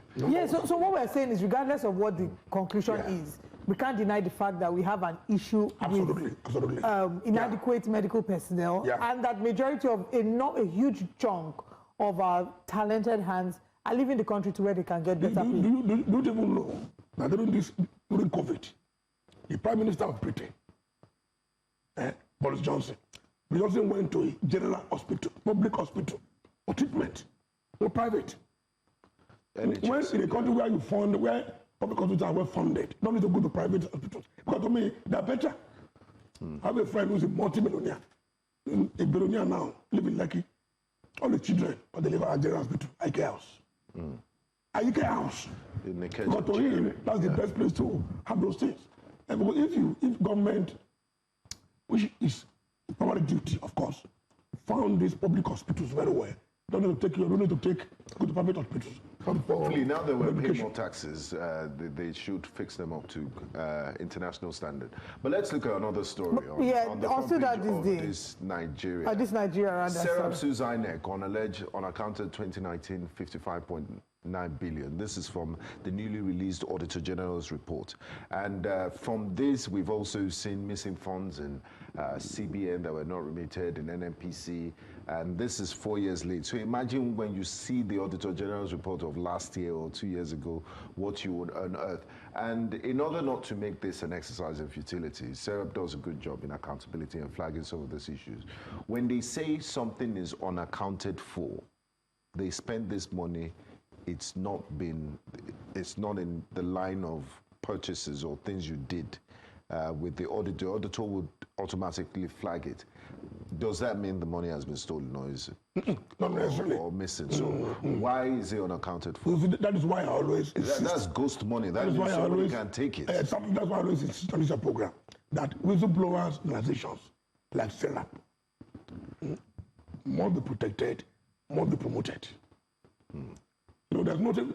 Serap is a very credible organization, and their job is to unravel all these things and bring to the public space. And that is what the media is doing, trying to promote it. So I think it's left for INEC to come out and respond to this allegation. Yeah, but the INEC boss was not the one that was there. But the records are there. But the records are there. They should come out and tell Nigerians what is happening with this money. And that is what the National Assembly should be doing. There is a National Assembly committee, study committee, responsible for monitoring and making sure that these things are well done. But are they responsible? Are they responsive? That is the question. Are there no party between the INEC and this committee in Senate and House of Rep So that's why anything Serap is saying, we need to look at it very well, put it in public space, and make sure those involved are thoroughly investigated and accountable. All right, I want us to also take one more story on the front page of this Nigeria before we move to the next paper. And it says, FCT police arrest 3 suspects linked to Abuja lawyer's killing. That was a very sad story, the story of the Abuja lawyer. Very, very. Her name, Nwakama. Nwakama, she was the former treasurer of the Nigerian Bar Association and a member of the International Federation of Women Lawyers, FIDA, and the Global Association of Female Lawyers, GAFA, among other prominent professional legal organizations. If you read the details of the story of how she was, when she was kidnapped, how the kidnappers called her family, and then they heard somebody speaking in Hausa saying, send 3 million naira or, we kill her. And that they had reported to the police. Police had told them that they were tracking the kidnappers, that they would most likely drop her off when they received the ransom. And after a while, they got a report that somebody was rushed to the hospital. It's just that then they called her number again, and they had her saying, help me, I'm in pain, they're going to kill me, and something like that. And, she said, I'm dying, save me, please send the money, I'm dying, before the phone finally went dead again. The heart-wrenching way in which she was killed. No death is easy, but some deaths are better than others. If the person slept peacefully, you say, okay, it wasn't a painful death, it was. But to see that this could have been an avoidable death, avoidable because of insecurity, and how much insecurity is a plague in our country. No, I don't at times we overplay these things. These things happen. Crime happens everywhere. It happens everywhere. But some are... No. Yeah, some are preventable. We should not overhype these things. What is important is, are these people arrested? After investigation, are they been arrested? Are they prosecuted? I don't agree. We overhype. We overhype. I don't agree. The Netherlands look at the story of about 6 prisons last year. Look at this day. Crime. Even Sweden. Yes. Even Sweden don't have policemen. Some don't have policemen. But the fact remains that this is Nigeria. We know we have security challenges. Yes. But this kind of things that you are talking about can take place anywhere. No, I don't agree. Please, I don't agree. Okay, and that's okay. It's okay, but I disagree with you 100%. No, what I'm saying is that should be measures put in place to prevent those things from taking place. You know why I say that we should overhype it? And why I'm to me, what's more important to me is that when this thing happens, apprehend culprits and prosecute them. So we shouldn't even get to the point where that's not justice enough. That's not justice enough, because a life, this is a Nigerian life that has been lost, that will never be gotten back. And even if they arrest all the people who were involved, there's no matter of arrest that will bring back the life of Nwakama. And we have gotten to a point where we have become desensitized as Nigerians, where we say, oh, it's one killing. I don't want us to get to that point where we're like, oh, it's just one killing, these things happen. So we must continue to put fire down the, the throats of... Language is very important. Yeah, very important. Please, let's... And I don't think that we should always get our facts right. The fact is that a Nigerian was killed, and it's a huge tragedy. Lady that died, that would work in Arise. Yes, in the same FCT. There are many misinformation and disinformation. Later we now found out that it was the one that jumped out of the floor. But the reason she jumped was because there were criminals in her house. No, but one thing is that she always get her fact right. Anyway, with that, put the police on their toes. Let's move to another paper. Make sure we prevent this thing from taking place. And that's the Punch newspaper. Just to continue the story, Wike ends local government tours. Assembly alleges plot to stall Fubara's impeachment. This is the sitting minister of the Federal Republic of Nigeria. It's the FCT minister. He just ended a 22+ local government tour of Rivers State. Meanwhile, in his primary jurisdiction, all these things are happening about one-chance killings, insecurity. There's also a new, the refuse heaps, it's disgraceful. A major roads in the FCT, correspondents have done numerous reports about it. No one is taking account of it. And if all the 36 city ministers, for example, go on their own local government tours, who will be left to govern Nigeria? Is it not about time that somebody tells the minister to face his primary responsibility? Yes. The first thing I have to raise is that Wike is not the FCT CP. Wike cannot be everywhere, So the FCT CP should be responsible for security, even though Wike is the chief security officer. Because Wike cannot be everywhere. Yes, but I mean, at the end of the day. Two, I agree with you that Abuja is not becoming very increasingly dirty. That I agree with you. You know, and I don't remember when Wike had gone round before local government in FCT for tour. I can't remember that. The third one is that there's no law that says Wike cannot move around River State. What is just bothering me is that if Wike was the governor of that state, would he allow another person to do that? That's what bothers me, you know. And you see this Wike saga Buha is a peculiar matter. And if all the ministers were doing the government tours, who appointed Wike the president? Who's indulging him the president? No, a small letter, suspension or sack will stop all this nonsense that is going on. It's because it's still there that that's why it's still making mad. And he was even saying proudly and arrogantly that only the president can remove me. Well, every time see what will happen. And is the president, do you think the president will take that threat? But the question remains that who will call Wike to order? Because it seems to be a political asset for the APC. Absolutely. And he's now picking fights with the APC national secretary. He's having issues. I mean, you're not even in the party. You want to decide what direction the party will take. It's almost... The man is now realizing that the game will be up soon. You know, the party is not with him. The first time, many ministers in the cabinet of President Tinubu, they are against him.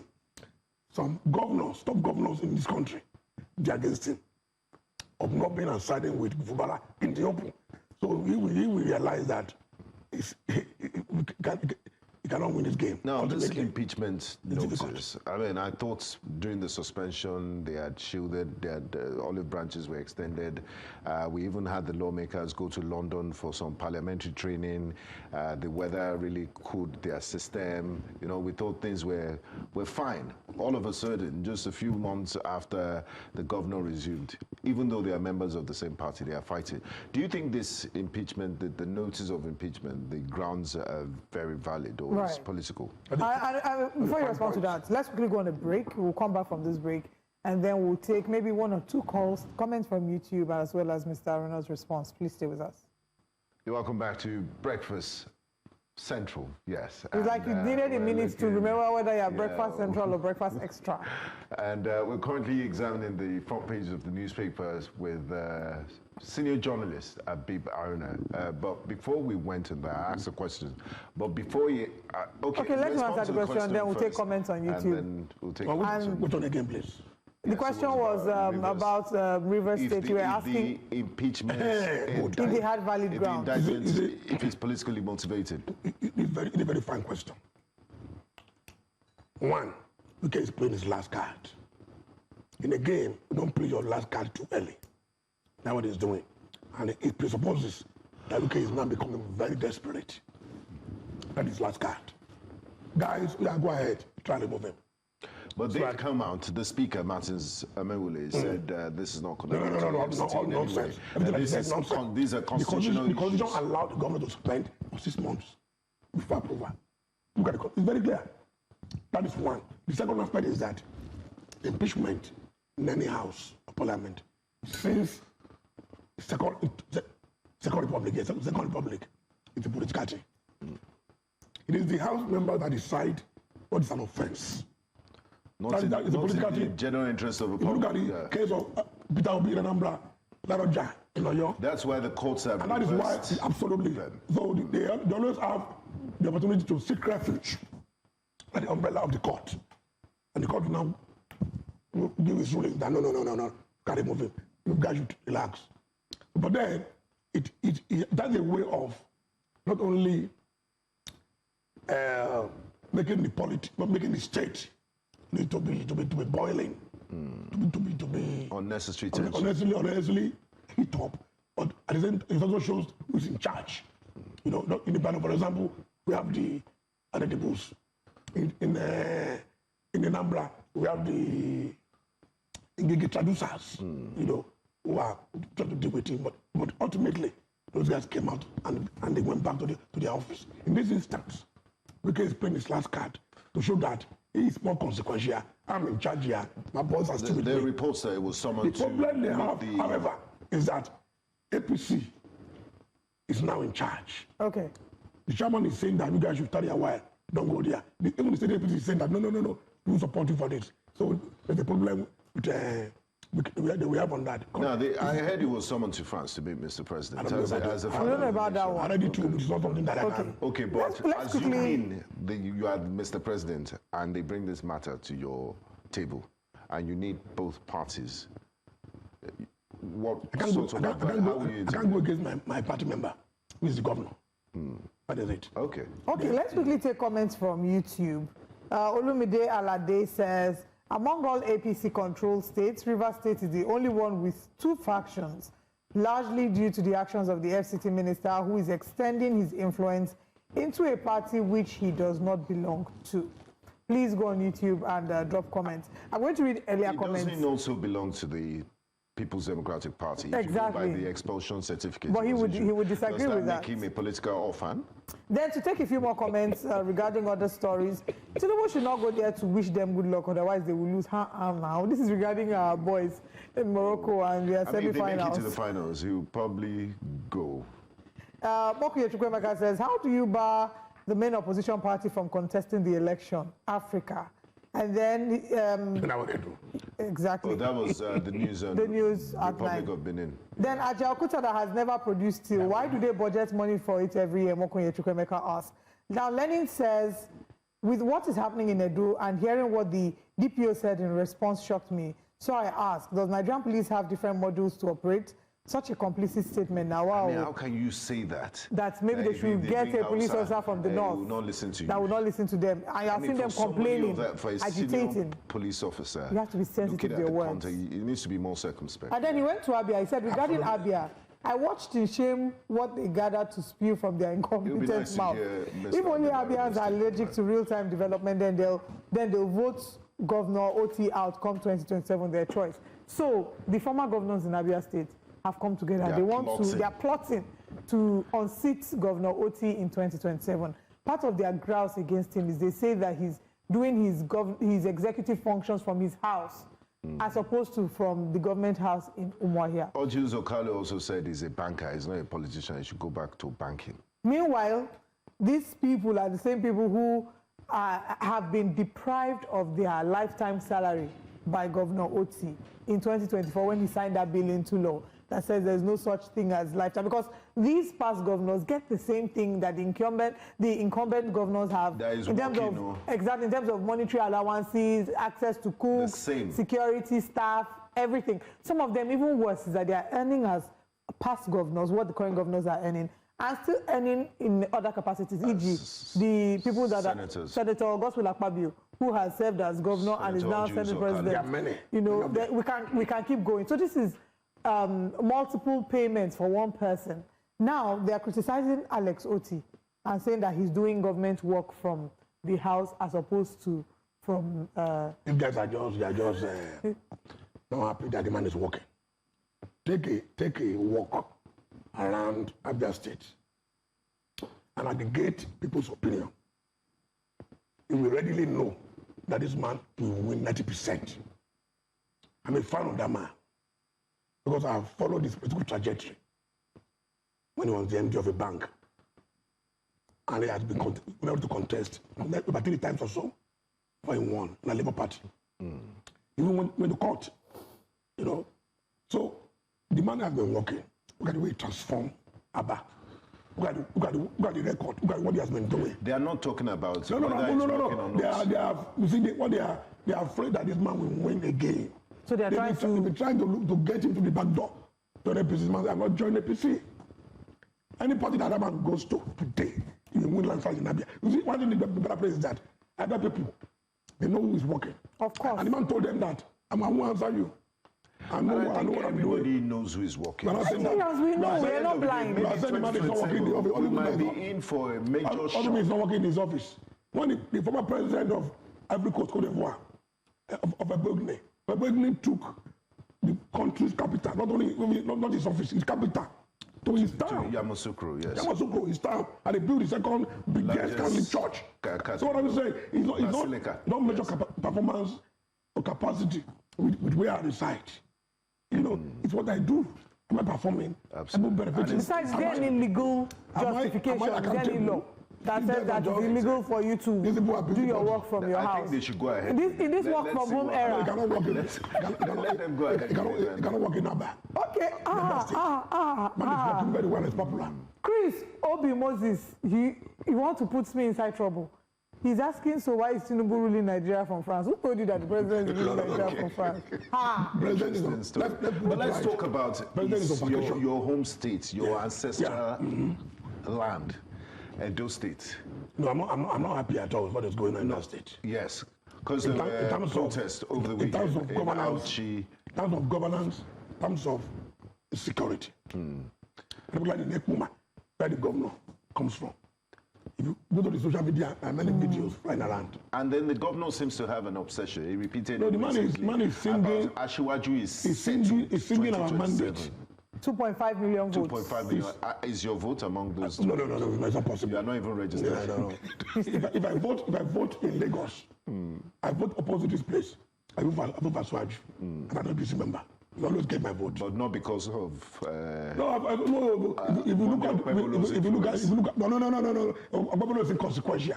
It can't No. Before the election, I wrote an article that the PDP candidate is a better person to rule that state.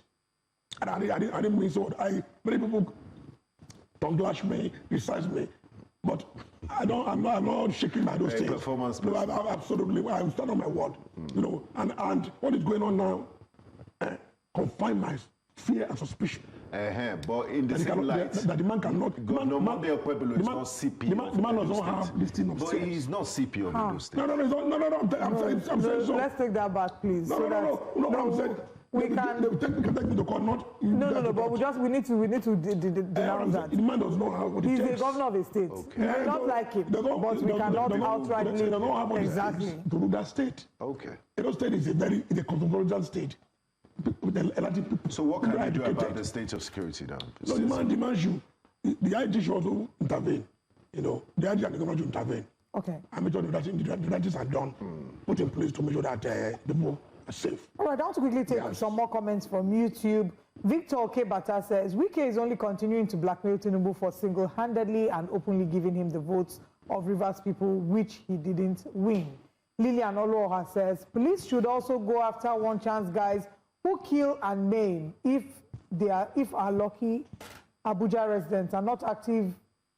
Okay, I think what she's trying to say is they should not only be active when it comes to big people's issues. Celebrities and public figures. Go after people who are killing and maiming the innocent, everyday Nigerian. Victor Okebata says, the late Alhaji Lateef Jakonde as governor of Lagos State governed from his house. All right, this is where we wrap up. But as we wrap up, I want to take the big story on the Nigerian Tribune. That's good news. Good news, ladies and gentlemen. Federal government set to end ASU crisis. To sign fresh agreement January 14th. Approves 40% salary increase for academic staff and deal to include revamped university funding model. Do you believe in this? That's what I'm saying that no matter what you say, Tinubu government is working. Mr. Aruna. No. Mr. Aruna, wait first. No, I'm not countering you or agreeing with you. I'm just saying, if your yardstick for measurement is ASU, let's give it time. Because this is not the first time we're hearing that. Education, don't forget, was the Minister of State for Health. And since it was reassigned to this Minister of Education, you can see what has been happening. Mr. Dr. Medical Doctor Alausa, brilliant man. Look at what has been happening. Okay. Look at the way you do that last strike. But is it not the same person that was talking about digitalizing ZWAEC or JAM in the next few years? Anything that is doing that needs to be corrected. Correct them. That should be. The man is a first-class public service. He takes proactive measures. January 14th. Today's date is January 12th. I think it should be appreciated. No, I cannot appreciate. No, I cannot appreciate anything. No. are coming together to strike. I'm not appreciating anything yet. It's very key. Mr. Runo, in Nigeria, Appreciated not. They've shown Mishege. We are not appreciating anything. 14th is in 2 days, and in the next few months, we'll see how it will play out. Thank you, Mr. Abi Baruno, for joining us. Thank you to our virtual audience. We'll see you tomorrow. Have a good day. Bye-bye.